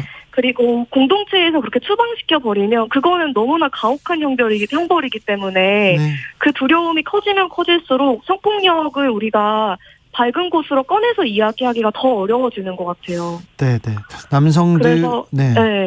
남성들도 이런 얘기 나오면 그런 두려움이 앞서가지고 반발심을 보이는 거다 이렇게 보시는 거죠? 네. 자, 인터뷰를 하면서 이재명 후보 만나서 인터뷰를 하시는데 제가 지지하지는 않지만 이렇게 인터뷰를 이어가시더라고요. 인터뷰 끝나고 나서 좀 생각이 달라지셨습니까? 저에게 많이 배웠어요. 많이 배웠어요? 네. 아무튼 얘기도 열린 마음으로 갔거든요, 정말. 네. 네, 열린 마음으로 갔고 이제 그 출연을 준비하면서 이재명 후보의 정책도 더 많이 이제 들여다보게 됐고요. 여성 관련 정책 같은 것도. 그것도 생각보다 괜찮은 게 되게 많더라고요. 네. 그리고 이제 주변에 있는 다른 이제 같은 당원이라고 하더라도 아마 의견이 다른 사람들이 많이 있을 거 아니에요. 네. 그래서 이재명 후보 곁에 있는 어떤 다른 의원들의 모습도 좀 더 지켜보게 된 것 같아요. 알겠습니다. 윤석열 후보도 직접 만나서 또 인터뷰합니까? 윤석열 후보께서 답페이스에 나와주시면 네. 아직 대답이 없습니까? 전 모르겠어요. 뭐 어떻게 진행되는지. 저는 그냥 답페이스 측에서 불러주셔서 간 거라서요. 예. 얼마 전에 그 윤석열 후보의 부인 김건희 씨 녹취록이 나왔잖아요. 네. 이 녹취록 그 보도는 어떻게 보셨어요? 저는 김건희 씨에 대해서 좀 생각하게 됐는데요. 예. 그러니까 왜냐하면 이렇게 여성이라고 해서 다 여성주의적인 시각을 갖는 건 절대 아니니까요. 네. 어떤 측면에서 어떤 남성 중심적인 사회에서 너무 잘 살아남는 여자들은 여자들보다 더 남자 같은 시각을 가지기도 하거든요. 네네. 그래서 저는 김건희 님이 어떤 인생의 경로가 있었길래 저렇게 발언을 하실까 좀 그렇게 생각했죠. 아, 그래요? 네. 7305님께서 아빠인데요. 아빠인데 딸을 키워보니까요. 우리 사회는 아직 여성이 약자하더군요. 그런 경우도 있지요. 많지요. 아직 갈 길이 멀지요. 자, 이번 대선에서 후보들이 이렇게 여성 정책 내놓고 젠더 관련 공약 내놓지 않습니까? 어떻게 보고 계십니까? 저는 뭐 정치 공학 이런 건 잘 몰라서 뭐 표 계산을 열심히 하고 계시겠지만 네. 그런 건 저는 잘 모르고요. 네. 그 당장의 대선 결과보다는 나와 다른 생각을 가진 바로 옆에 사람을 설득할 수 있게 설득하는가를 좀 더 보게 되는데요. 저는 이제 여성 문제 중에서도 여성 우울증이나 자살에 관심이 많아요. 그걸로 이제 책을 썼고. 네, 미쳐 있고 괴상하며 오만하고 똑똑한 여자들 책이죠? 네, 맞습니다. 근데 그 주제를 이제 탐구하면서 이게 여성의 이야기로 제가 이렇게 찝어서 얘기하긴 했지만 이 문제가 뭐 노동이나 어떤 가난, 빈곤, 뭐 정신질환, 그 기후위기 이런 것들이 굉장히 다 연결되어 있다는 생각을 하게 됐어요. 예. 그래서 그 젠더 공약 같은 것들이 많이 나오지만 네. 뭔가 이렇게 베풀듯이 보너스처럼 이렇게 젠더 공약을 만드는 걸로는 사실 전 좀 부족하다고 느끼고요. 왜냐하면 어쨌든 그 모든 정책의 핵심에는 경제를 더 성장시키고 번영하게 하겠다. 더 빨리 사는 삶에 대한 게 전제되어 있는 것 같아요. 네. 근데 그게 아니라 일상의 삶을 우리가 좀 더 풍요롭게 사는 것, 그리고 그런 돌봄, 소위 우리가 여성의 일이라고 얘기했던 돌봄과 관계의 문제가 정치의 중심이 될 때, 그게 정책의 중심이 될 때 뭔가 풀리지 않을까? 이런 고민을 하고 있습니다. 네. 어제 박노자 교수님께서 정치인들이 젠더 갈등을 부추긴다 이렇게 말씀하셨습니다. 언론에서도 단순히 젠더 갈등이라는 좀 자극적으로 제목을 뽑아서 좀 갈라치기해서 이용하는 측면도 있고요. 남성들 20대 남성들은 좀 결집해서 댓글도 달고 막 그러는데 배복주 정의당 부대표가 여성들은 정치에서부터 좀 효능감이 잘 느끼지 못하기 때문에 정치부터 멀어지는 것 같다 이렇게 지적하기도 했어요. 어떻게 생각하세요? 저는 여성들이 정치로부터 멀어지고 있다고 생각하진 않아요. 왜냐하면 페미니즘에 관심이 많은 젊은 여성들이 얼마나 많아요. 페미니즘 너무나 정치적인 이론이고요. 그리고 저 개인적으로는 효능감을 점점 더 많이 느끼거든요. 내가 나이가 들어서 그럴 수도 있지만, 그리고 주변 친구들과 열심히 대선에 대해서 많이 이야기를 하는데, 정치로부터 멀어져서 그들이 부동층인 것이 아니라 많은 걸 사실 보고 있는데 자신들의 입장이나 생각을 정확히 대변할 정치를 찾지 못해서라고 생각해요. 아, 예, 알겠네요. 네, 그럴 수도 있네요. 네. 말씀 잘 들었습니다. 네, 감사합니다. 지금까지 하미나 작가였습니다. 정치 피로, 사건 사고로 인한 피로, 고달픈 일상에서 오는 피로. 오늘 시사하셨습니까? 경험해보세요. 들은 날과 안 들은 날의 차이. 여러분의 피로를 날려줄 저녁 한 끼 시사 추진우 라이브.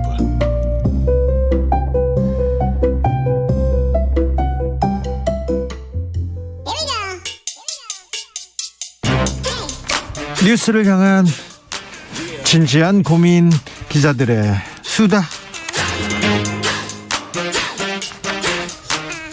라이브 기자실을 찾은 오늘의 기자는 한결의 김민아 기자입니다. 네, 안녕하세요. 잘 계시죠? 바쁘죠? 네, 또 대선이 다가올수록 바빠집니다. 네. 김종인 위원장은 뭐 하세요? 요즘에 그래도 간간히 인터뷰를 진행을 하고 있는 것 같고요. 하는데 존재감이 쏙 들어갔습니다. 왜 보수 언론에서 김종인 그도 그렇게 외치다가 왜 지금 조용하시죠? 그러게요. 또 뭐 대선 전에 한 번은 나오시지 않을까. 아니요, 인터뷰는 듭니다. 종종 하세요. 맞습니다. 종종 하십니다. 네네. 자, 그런데 홍준표 의원은 어떻게 된 겁니까? 홍준표 의원이요. 그러니까 저도 이제 왜 홍준표 의원이 이렇게 했을까, 그렇게 정치 구단이신 분이 왜 이걸 흘렸을까에 대해서 굉장히 조금 고민을 많이 해봤습니다. 그런데 일단은 본인의 어떤 존재감을 부각하시고 싶으신 거 아닐까. 이게 첫 번째였습니다. 아직 몸값을 더 올려야 됩니까? 네. 그리고 또 이제 본인도 누군가를 챙겨주는 그 모습을 보여주고 싶었던 거죠. 다른 그렇죠. 분들한테. 네. 그 두 가지 이유였던 것 같은데 사실 당이 이것 때문에 오늘 굉장히 시끄러웠고. 역시 정치는요. 네. 공천, 지분, 자기 세력 이런 거 진짜 중요합니다. 맞습니다. 오늘 기점으로 아마 계속 이제 공천에 관련돼서 싸우는 그 부분이 좀 나올 것 같습니다. 네. 윤석열 후보와 최재형 전 감사원장은 조금 전에 만나서 또 뭐 회동에 들어갔습니다. 네네. 자, 다시 뭐 국민의힘이 좀 움직이기 시작합니다. 예, 맞습니다. 자, 김건희 씨 7시간 녹취록. 네.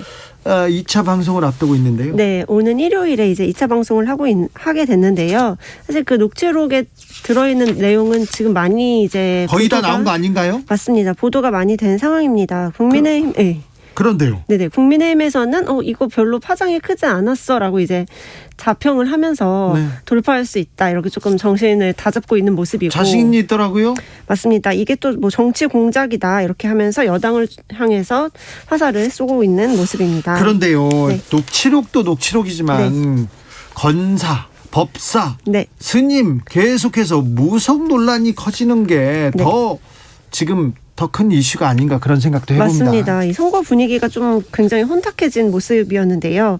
그 해당 방송에 나온 녹취에서 한 3가지 정도가 문제가 있었던 것 같습니다. 예. 첫 번째는 그 미투 피해자에 대한 2차 가해가 이제 김건희 씨 입을 통해서 있었고 또 우리가 정권 잡으면은 어떻게 하겠다. 그렇죠.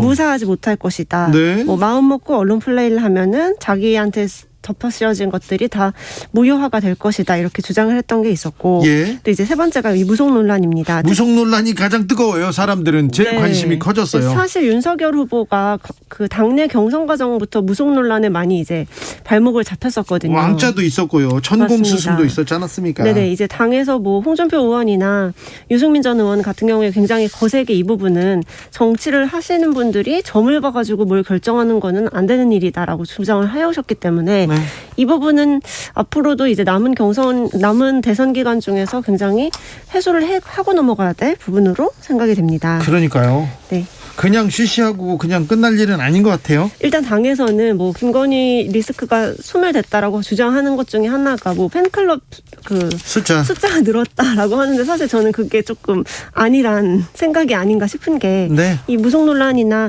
뭐 무사하지 못할 것이다 이런 발언들이 부동층한테는 꽤 큰 영향을 줄 수 있다고 보거든요. 그렇죠. 지금 무속 논란은 사실 그 전 정권하고 이렇게 또 오버랩되는 측면이 있기 때문에 네, 맞습니다. 사람들은 굉장히 좀 관심이 있고요. 불안해하는 사람들도 많습니다. 그렇습니다. 김건희 변수는 어느 정도 뭐 방어할 수 있다. 국민의힘에서 그렇게 생각하는 것 같은데 안철수 변수는요. 단일화는요. 지금 정말 그 하루가 다르게 날선 공방이 이어지고 있는데요. 계속해서 일단은 서로 때리고 봅니다. 맞습니다. 지금은 민주당이 적이 아니라 국민의힘은 국민의당이, 국민의당은 국민의힘이 지금 주적인 것처럼 보입니다. 맞습니다. 눈길을 끄는 게 이제 단일화를 하면 윤석열 대 안철수 이렇게 되게 되지 않습니까? 근데 이제 윤석열 후보는 별 말이 없고 이준석 대표가 대신 나섰어요. 네, 중심에 서서 오늘도 옹졸하다. 안철수 후보 중심으로 세상이 돌아가는 줄 아느냐 이렇게 굉장히 좀 날선 그런 단일화 그런 얘기도 했어요. 맞습니다. 단일화를 가지고 이제 안철수 후보 쪽에서 먼저 안일화라는 얘기가 있다라고 언급을 한 게 있었는데요. 그러자 간일화 얘기를 했죠. 간보는 상황이다 이런 거죠. 안철수 후보 그리고 국민의당 이철규 의원, 이태규 의원이죠. 이태규 의원입니다. 이태규 의원이 나서서 계속 또 보복으로 이렇게 또 좀 하고 있는데 맞습니다. 계속해서 그 국민의 힘은 세지 않습니까? 아무래도 의석수도 많고 예전에는 이런 거 정말 김종인 전 위원장이 잘했거든요. 그렇죠. 그랬는데 지금은 아무튼 이준석 대표가 나서서 그 역할을 하네요. 네, 사실은 양쪽 다 단일화는 없다라고 못을 박아놓은 상태인데 왜 이렇게 싸우는지. 아니라고 할수록 할 것처럼 그렇게 여겨지는 상황이고요. 싸움이 좀 계속 되겠죠, 한동안? 네, 좀 설 전에 이제 이번에 양자 토론 가지고도 계속 지금 안철수 후보 쪽에서는 국민의힘에 반발하고 있는 상황이어서 네. 계속 좀 그 양쪽은 불편한 기간이 좀 이어질 것 같습니다. 근데 토론은 어떻게 되는 거예요? 하긴 합니까? 네, 토론은 사실 30일 아니면 31일 이 두 날짜 중에 이루어질 거는 아니 같습니다. 30일이나 31일을 가지고 웬 토론을 그렇게 오래 합니까? 그러게 말입니다. 이게 이제 오늘쯤에는 원래 결정이 날 것으로 저도 예상을 했는데 아직 날짜가 결정은 안 났고요.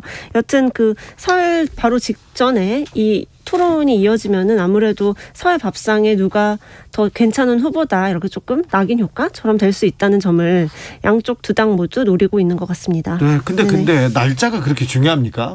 그러게 말이에요. 더 빨리 하면 사실 더 좋은 거 아닌가. 매도 먼저 맞는 게 낫다고 오히려 기대감만 굉장히 커지잖아요. 그러니까요. 기대감 때문에 그런지 참 이 토론 날짜를 가지고도 여야 국회의원이죠. 네, 그러니까 맞습니다. 민주당하고 국민의힘에서 엄청나게 토론을 하고 있습니다. 맞습니다. 방송사 측면도 좀 고려해야 될 텐데. 네, 사실 이제 방송사들이 먼저 27일에 하자라고 했었는데 이거를 국민의힘에서 못 받겠다라고 한 거고. 한번 들었죠. 네네. 그 다음에 이제 방송사들은 이제 사저토론으로 해야 된다라는 이제 가처분 신청까지 받은 상황이어서 네. 이게 좀 어떻게 풀릴지 조금 지켜봐야 될 것 같은데요. 그러니까 재판도 있네 그 네, 그 사이에. 보고 싶어하는 유권자들의 그런 요청을 받아줘야 되는 거는 당연한 일인 것 같습니다. 알겠습니다. 네. 기자들의 수다 한겨레 김민아 기자와 함께했습니다. 감사합니다. 네, 감사합니다. 교통정보센터 다녀올까요? 김민희 씨. 퇴근 교통량까지 늘면서 곳곳으로 정체는 더 길어졌습니다. 서울시내 강변북로 일산 쪽으로 반포대교 부근 1차로에서는 사고가 났는데요. 처리 작업 여파에 교통량도 늘면서 동호대교부터 정체 심합니다. 이후로도 방화대교까지 정체 이어지고 있고요. 강남 순환로 성산 쪽으로 봉천터널 중간 지점에서도 사고가 나면서 4차로를 막고 처리 작업을 하고 있습니다. 이 때문에 뒤로 서초터널부터 정체 심합니다. 반대 수서 쪽으로는 관악터널 중간 지점 3차로에서 사고 처리 작업을 하고 있고요. 동부간선도로 이정부 쪽으로 용비교 부근 1차로에서도 사고가 났습니다. 경부고속도로 서울 방면으로 오산 부근에서도 사고가 나면서 1, 2차로를 막고 처리 작업을 하고 있는데요. 뒤로 남사부터 속도 많이 떨어져 지납니다. 더 가서는 기흥에서 수원 사이와 죽전 휴게소 부근, 다시 양재부터 반포 사이로 속도 줄여 지납니다. 반대 부산 쪽으로 기흥 휴게소 부근 5차로에서는 고장난 화물차를 처리하고 있고요. 남해 제2지선 서부산 쪽으로 서부산 부근 1차로에서도 사고가 나면서 이 서부산에서 감전 사이 정체가 더 심해졌습니다. 그 밖에 순천 완주고속도로 완주 쪽으로 용암 4터널 2차로에서도 사고 처리 작업을 하고 있습니다. KBS 교통정보센터였습니다.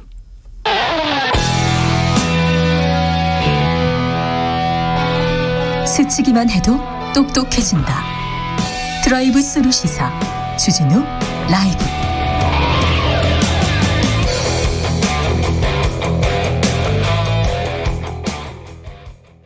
(1월 19일) 중국 우한시 입국자 검역을 하는 과정에서 발열, 오한, 근육통 등의 증상이 있는 환자를 발견하여 검역 주사를 실시하였습니다. 전 세계 코로나19 누적 확진자 수가 3억 명을 넘어섰습니다. 코로나19 첫 확진자가 나온 이후 지금까지 71만 2천여 명이 감염됐고 6,400여 명이 사망했습니다. 전체 인구 대비 백신 1차와 2차 접종률은 85%를 넘어섰고 3차 접종률은 47.2%를 기록 중입니다. 지난 2년 우리는 코로나 파도를 넘고 또 넘었습니다. 코로나 바이러스가 위협할 때마다 마스크로, 거리 두기로, 백신으로, 또 방역 패스로 우리는 서로를 지켜왔습니다. 하지만 안타깝게도 코로나 바이러스는 아직 우리 곁에 있습니다. 파도는 더 높아졌습니다. 이제는 오미크론까지 쉽지 않은 고비가 또 우리 앞에 와 있는데요. 이 큰 파도 우리는 어떤 마음으로 다시 넘어야 할까요? 주진우 라이브 코로나19 2년 특집 대담, 코로나와 공존하는 지혜와 용기.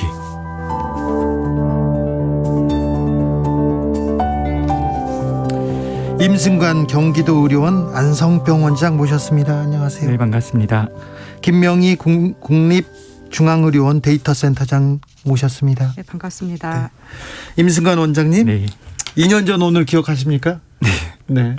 그리고 얼마 지나지 않아서 저희가 방송에서 얼마만 참으면 돼요? 마스크 언제까지 쓰면 벗을 수 있어요? 물어봤었는데요. 2년을 함께하네요.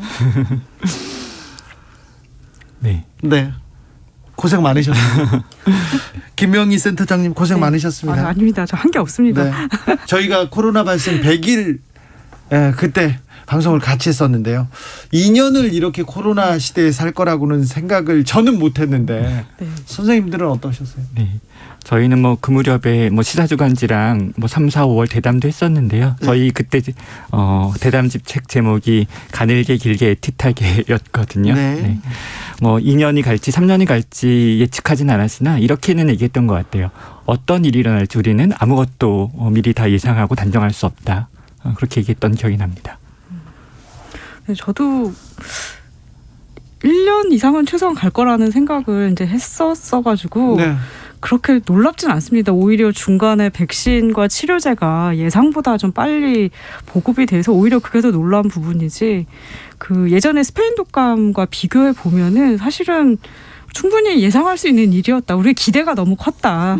그렇게 얘기할 수 있을 것 같아요. 그런데 지금 상황이 더 심각한 것 같습니다. 다음 주에는 몇만 명대 확진자가 나올 수도 있다는 얘기가 들립니다. 어떤 뭐 전문가는 2만 명을 얘기하고 어떤 전문가는 9만 명까지 얘기하는데 현재 상황 어떻게 봐야 됩니까? 이 뭐 바이러스의 관점에서 저희가 생각할 필요가 있죠. 인간 관점에서 생각하지 않고 이 오미크론 바이러스 뭐 종족이라고 할까요? 이 기세는 뭐 굉장히 놀라운 상황입니다. 뭐 속도라든지 그 확산의 어떤 범위의 관점에서요. 그래서 지난 12월 이후에 한 2달도 채 되지 않아서 전 세계 대륙이 다 영향을 받았잖아요. 전 세계를 점령해 버렸어요. 네. 그러니까 뭐 13세기에 몽골 기병이 결국 원제국을 세우는 것과 비슷한 일이라고 말할 수 있는데 무서운 속도입니다. 네. 근데 우리가 이제 남아공, 그다음에 유럽, 영국을 시작해서 유럽, 그다음에 이제 북미 이렇게 진행될 때까지는 사실은 뭐 바다 건너 불구경이라고 말할 수도 있었을 거예요.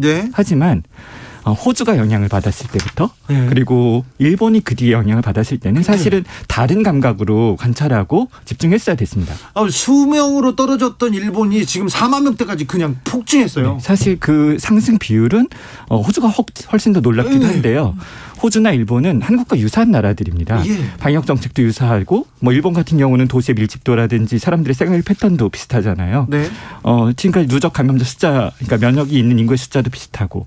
그래서 우리가 일본이나 호주에서 있었던 일들을 시차를 두고 뒤따를 확률이 굉장히 높습니다. 다른 나라가 그렇게 폭증하는 뉴스들을 많이 봤는데 한국만 저러지 않을 것이다 라는 기대가 되게 비현실적인 기대인 거죠. 그 시간의 문제, 도대체 그게 언제가 되느냐의 문제지 반드시 한국도 똑같은 상황이 될 거라는 거는 뭐 큰 틀림이 없는 것 같습니다. 오미크론이 이렇게 급속히 확산되는 데 반해서 좀 증세는 좀 중증화율은 좀 떨어진다. 그래서 이 오미크론이 축복이 될 것이다. 이렇게 좀 생각하는 사람들도 있었어요. 네, 지금까지 뭐 리얼월드 데이터에서 오미크론 발생이 델타 변이 유행이었던 지난 늦가을 초겨울 대비 중증화율이나 치명률이 한 3분의 1, 뭐 높게는 또 4분의 1까지 떨어지는 현상들은 일관되게 관찰되고 있습니다. 그런데 만약에 중환자가 생기는 비율이 3분의 1로 줄었다고 할지라도 확진자의 발생이 3배 많아지면 사실 똑같은 것이고. 그러니까요. 그리고 5배, 10배, 15배 뭐 이렇게 많아진다면 사실은 굉장히 재난적인 상황이 당연히 연출되는 것 아니겠어요? 그래서 이 변화된 환경에 맞는 그런 새로운 전략 그리고 그런 새로운 전술의 전개가 시급하고, 만약 오미크론 시대를 맞는 우리 한국이 2월이나 3월에 어떤 실패를 안타깝게도 경험하게 된다면 어떻게 보면 그건 오미크론 감염자 숫자가 절대적으로 많아서라기보다는 우리 사회가 새롭게 변화된 이 상대에 맞는 새로운 전술들로 전환하지 못했기 때문에 라는 것이 더 맞는 해석이라고 저는 생각합니다.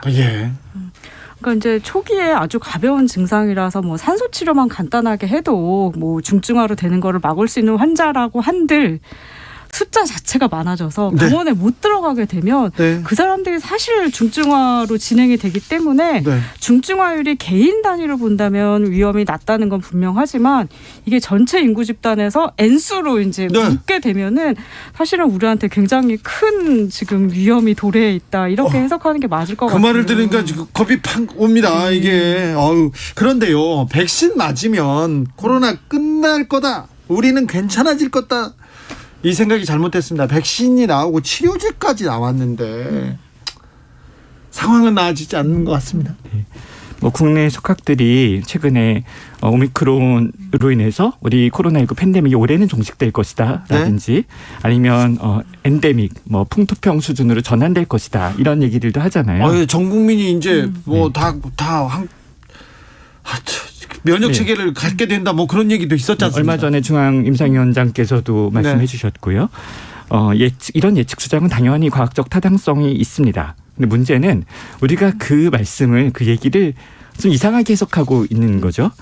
그러니까 태풍에 비유하면 태풍을 지나간 뒤에 이번 태풍이 휩쓸고 지나가면 결국 날씨가 다시 맑아질 거야라는 얘기 같은 건데 그러니까 언젠가 무지개가 뜨고 날씨가 다시 맑아지는 게 핵심이 아니라 조만간 태풍이 휩쓸고 지나갈 거라는 게 사실은 이 메시지 핵심인 거죠. 태풍이 오고 있어요. 지금 지나가고 있어요. 근데 이 문제는 자연적 재난하고 좀 다르게 우리 태풍이 오면 뭐 오키나와 옆을 지나서 제주 남동부를 거쳐서 내일이면은 뭐 영남권에 상륙할 것이고 만약에 진로가 서쪽이라면 모레쯤 수도권을 지나갈 것이다. 기상청이 예보해 주지 않습니까? 근데 지금 이 팬데믹, 한국 사회의 팬데믹은 누군가 그런 예견을 자신 있게 해줄 수 없는 이 불확실성의 상황에서 우리가 또 곤란이 좀 겪는 거죠. 어쨌든 우리가 지금 집중해야 될 일은 언젠가 좋은 날씨가 올 거야가 아니라 지금 당장 휩쓸고 지나갈 것에 대한 앞으로 휩쓸고 지나갈 것에 대한 대비, 이 태풍이 올 것에 대한 대비가 중요하고 그리고 만약에 우리가 그 과정들을 힘들게 겪는다면 그 태풍이 지나간 뒤에도 사실은 뭔가 즐기고 여행 다니고 이게 아니라 피해 복구를 하고 있을 거란 말이죠. 그런 부분 관점에서 사고해야 된다고 생각합니다. 그렇죠. 태풍 지나가고 지금 해외여행 가고 어디 갈 생각만 하고 있는 게 또 뭐 사람들 생각이죠. 그런데요. 이런 생각도 해봅니다. 과학이 백신을 만들었습니다. 굉장히 빨리 효과적으로 만들었는데 이 백신을 전 세계에서 한 번에 이렇게 쭉 맞아서 이 코로나를 빨리 정리했어야 되는데 이 백신의 불평등이 이 부의 불평등이 이 코로나를 더 키우지 않았나 변이를 만들지 않았나 그 생각이 계속 듭니다. 네네네 그렇습니다.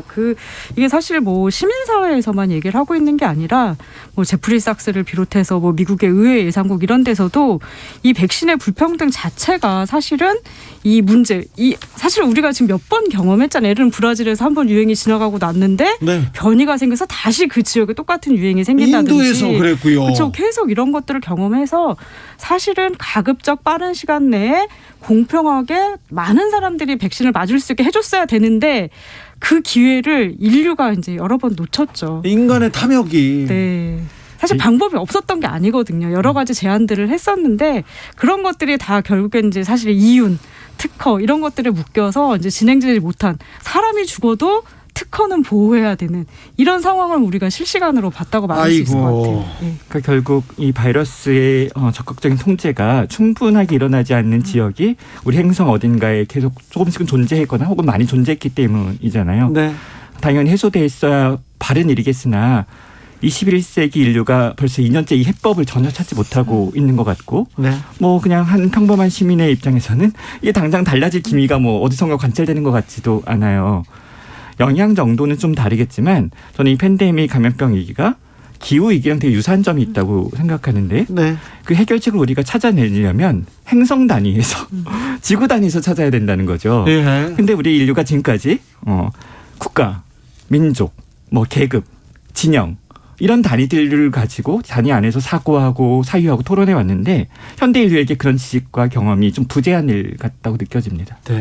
5405님께서 코로나와 함께하는 지혜와 용기, 국가와 사회의 모든 영역에서 관계자들 그리고 국민들의 긍정적인 협조뿐이라고 생각합니다. 얘기하는데 최근에 방역 패스 가지고 논란이 좀 있습니다.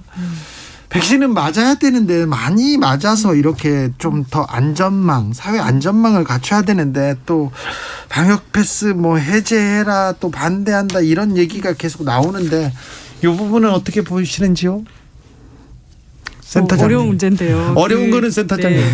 이게 왜냐하면 사실 이제 아주 좀 긴 시간에 걸쳐서 이런 얘기들을 해야 되는데 이게 짧은 시간에 뭐라고 딱 답을 얘기하기는 어려울 것 같은데 사실 저는 이 방역 패스 도입의 목적이 뭔가 예를 들면은 접종하지 않은 사람이 노출되는 것을 막아주는 것이 목표인가 아니면 접종률을 향상시키기 위해서 일종의 디스인센티브로 쓰고 있는 것인가. 저는 이 두 가지의 속성에 따라서 이 결정들이 달라질 것 같아요. 만약에 노출을 최소화하기 위한 거라면 마스크를 쓴다든지 다른 방식의 대응이 있을 거고 또 마찬가지로 이게 백신 접종률을 높이기 위해서 디스인센티브를 주는 거라면 지금 현재 그와 관련해서 이제 논쟁이 붙고 있는 방역 패스 반대하는 사람들이 얘기하는 것이 이제 백신의 안전성과 관련된 이슈인 거잖아요. 그래서 사실 여러 가지 이슈가 이 방역 패스라는 하나의 이제 말하자면 이렇게 좀 얽혀있기 때문에 이 얘기를 여기서 방역 패스가 옳다 아니다라고 이분법을 나눠서 말하는 거는 사실은 굉장히 위험한 그런 좀 논쟁이 될 것 같습니다. 좀 곤란한 질문이지만 저도 제 의견을 덧붙이면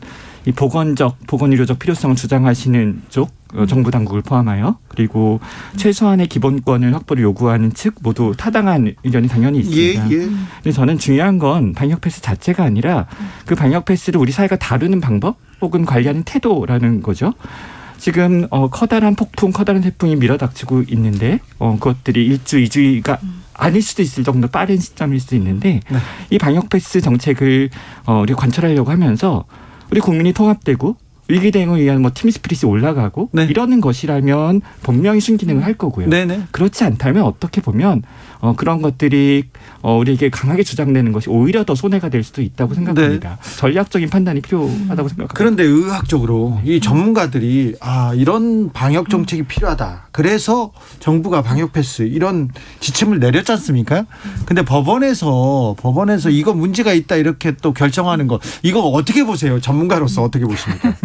이건 좀 어렵습니다. 임승관 원장님. 그것도 두 가지 사실 다 있는 것 같아요. 하나는 이제 선출되지 않은 권력, 사법 권력의 여러 가지 사회에 중요한 이슈들의 과학적 이슈들에 대해서 판단을 내리는 것에 대한 한편으로는 좀 우려가 있고 또 다른 한편으로는 어쨌든 견제 장치들이 서로 작동하고 있다는 거는 긍정적인 측면인데 지금의 상황에서 그것이 과연 올바른 견제 장치인 거냐 아니면은 그런 선출되지 않은 권력으로서의 남용인 거냐에 대해서는 사실은 좀 굉장히 더 긴 얘기가 필요할 것 같습니다.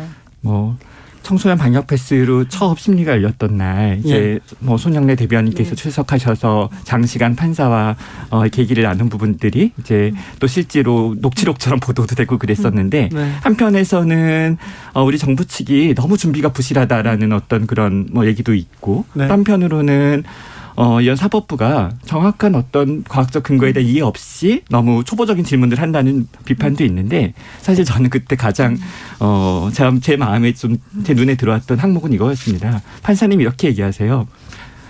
단답형으로 대답하십시오라고 얘기합니다. 저는 그게 그러니까 어떤 사법부나 어떤 재판부에 대한 얘기가 아니라 우리 사회적 모습이라는 거죠. 단답형으로 얘기하라 그래요. 판사님들이 주로 그래요. 재판 받다가 재판 받을 때 단답형으로. 이게 단답형으로 얘기할 수 있는 일이 아니잖아요. 예, 아니요로 대답할 수 없는 일이. 네, 사실 저널리즘도 좀 그런 면이 많습니다. 저널리스트들도 전화를 해서 취재원한테 단답형으로 답해달라고 요구합니다. 이게 우리 사회가 혹은 제가 정부와 관련된 지자체 관련 회의를 할 때도 마찬가지입니다. 짧게 얘기해달라고 하거든요. 그러니까 즉 그 전반적인 맥락을 이해하고 배경을 충분히 이해하면서 사회와 토론이 일어나야 되는데 결론만 원하는 것이죠. 그리고 너의 결론, 나의 결론을 견주어 보자고 자꾸 말하고요. 거기서 저는 좀 우리가 어떤 출구를 찾는 것은 A가 답이냐 B가 답이냐가 아니라 A라는 의견과 B라는 의견이 어떻게 교환되고 교류되느냐에서 찾아줘야 된다고 생각하고요. 이 방역 패스 정책에 있어서 이쪽 과학적인 부분을 그럼 조금 언급을 하면 이게 델타 변이주 시대 때 만들어진 정책인 거죠. 유럽에서부터 시작해서 지금까지. 그러면 오미크론 시대 때도 정말 동일한 유효성이 있는가에 대해서는 사실 좀 고민을 해봐야 됩니다. 아, 그래요? 네. 왜냐하면 우리가 방역 패스가 우리 정부에서 이런 얘기를 하죠.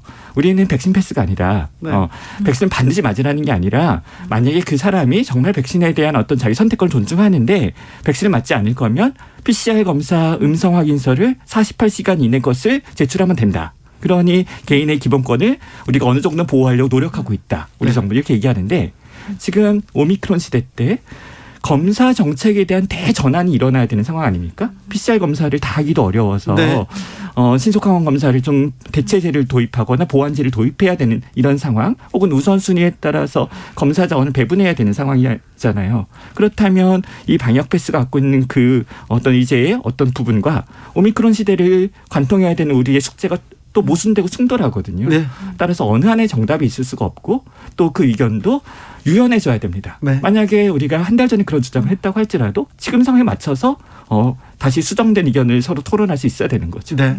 임명희님께서 백신의 안전성 자체가 검증되지 않았는데 의료 전문가들인 들 명확한 기준이 없을 텐데 누굴 믿고 기본권마저 침해받아야 할까요? 이렇게 물어봅니다.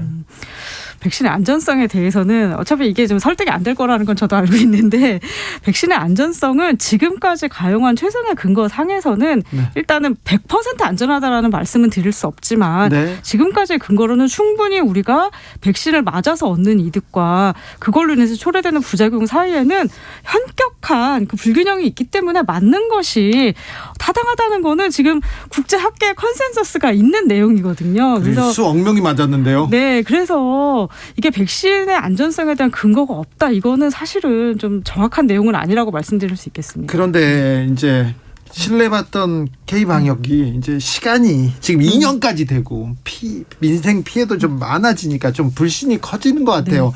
또 불가피하게 나는 백신을 못 맞는데 임산부는 좀 그런데 이래서 이런 부분까지도 좀 조금 세심한 배려를 또 바라기도 합니다. 백신 패스 정책이 가장 제 생각에는 가장 성공적으로 수행된 나라 중에 하나가 덴마크인데 네.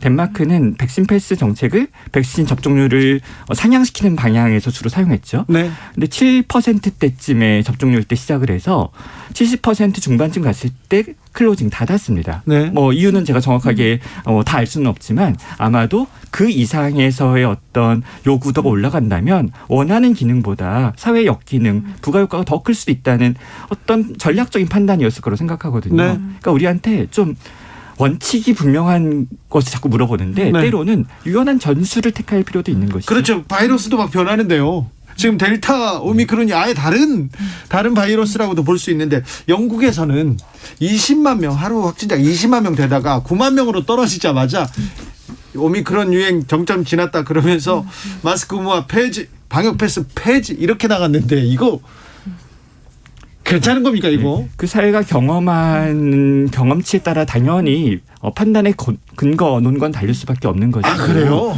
예를 들어서 우리 한국은 재택치료가 도입되기 전인 지난 가을까지만 해도 확진자가 몇백 명이 나오든 몇천 명이 나오든 전수시설 입원을 했습니다. 그렇죠. 다 생활치료센터. 근데 저렇게 영국에서 20만 명, 30만 명이 나와도 그 사회가 무너지지 않는 이유는 무엇일까? 그 사회는 입원 비율이 1.7%, 1.6% 정도 됩니다. 그러니까 이미 2년 동안의 사회적 주체들의 경험이, 이 시민들의 경험이 이것을 외래 진료 기반으로 홈케어 중심으로 하는 것들이 이미 다 익숙해 있는 거죠. 따라서 우리가 어떤 관리 체계를 갖고 있느냐에 따라서 그 위험을 대하는 그 정도는 당연히 조정되는 것이죠. 그렇죠. 그리고 영국도 그것 때문에 지금 전문가들이 엄청 반발하고 있습니다.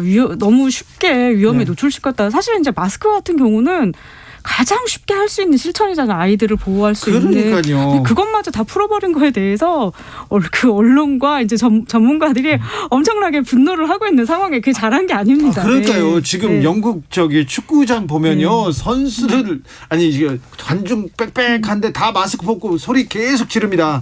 선수들 계속 코로나 걸려가지고 지금 못 뛰고 있는데 자기네들 실려가면서도 그렇게 하고 있습니다. 어느 나라나 경험치에 따라서 나라에 따라서.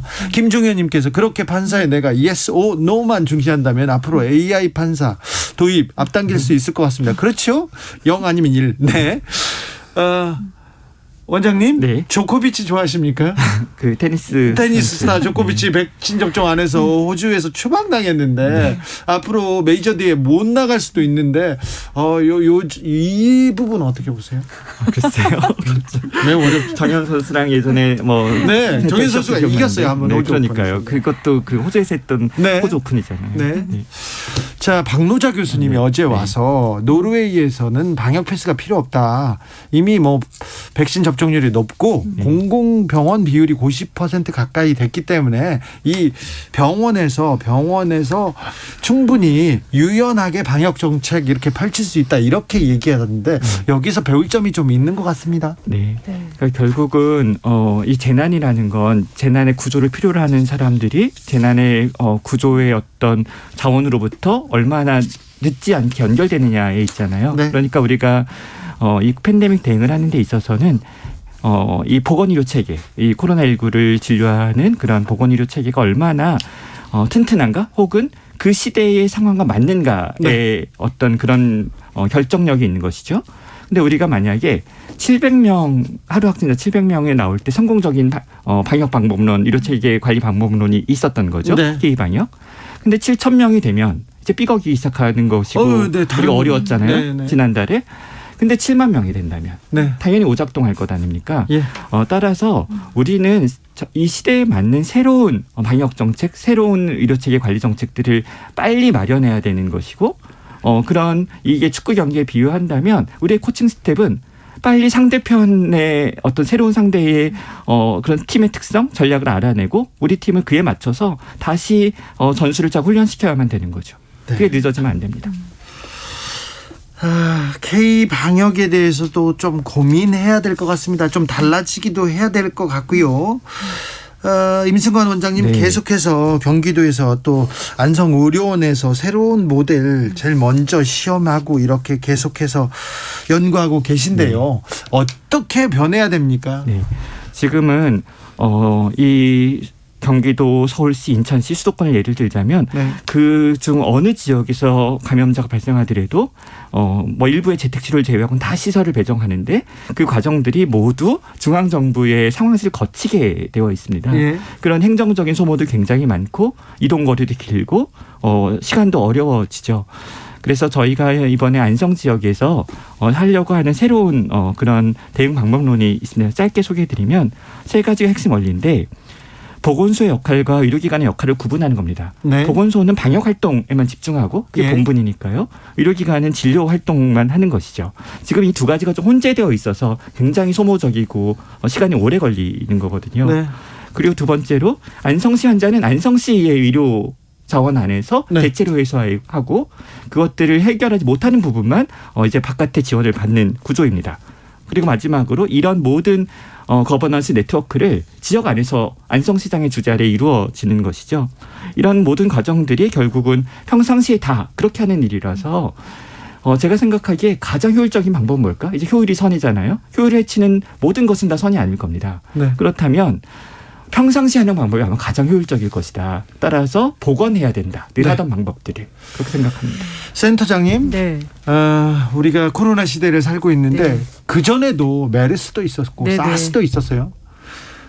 신종플루도 있었고요. 앞으로도 또 어떤 감염병이 또 올지 모릅니다. 옵니다.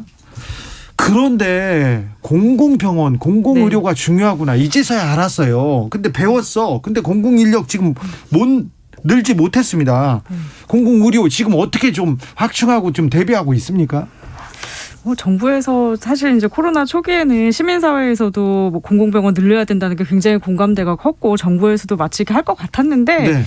근데 뜻밖의 진전이 굉장히 느립니다. 그러게요. 네. 그래서 사실 공공병원들 입장에서는 이제 저는 이거를 항상 메르스의 저주라고 표현을 하는데 3개월 동안 186명의 환자가 생겼고 치명률이 굉장히 높았던 메르스 때 우리가 다 입원시키고 공공병원 싹 비우고 뭐 중앙으로 싹 비워가지고 3개월 동안 해서 대응을 했단 말이에요. 네.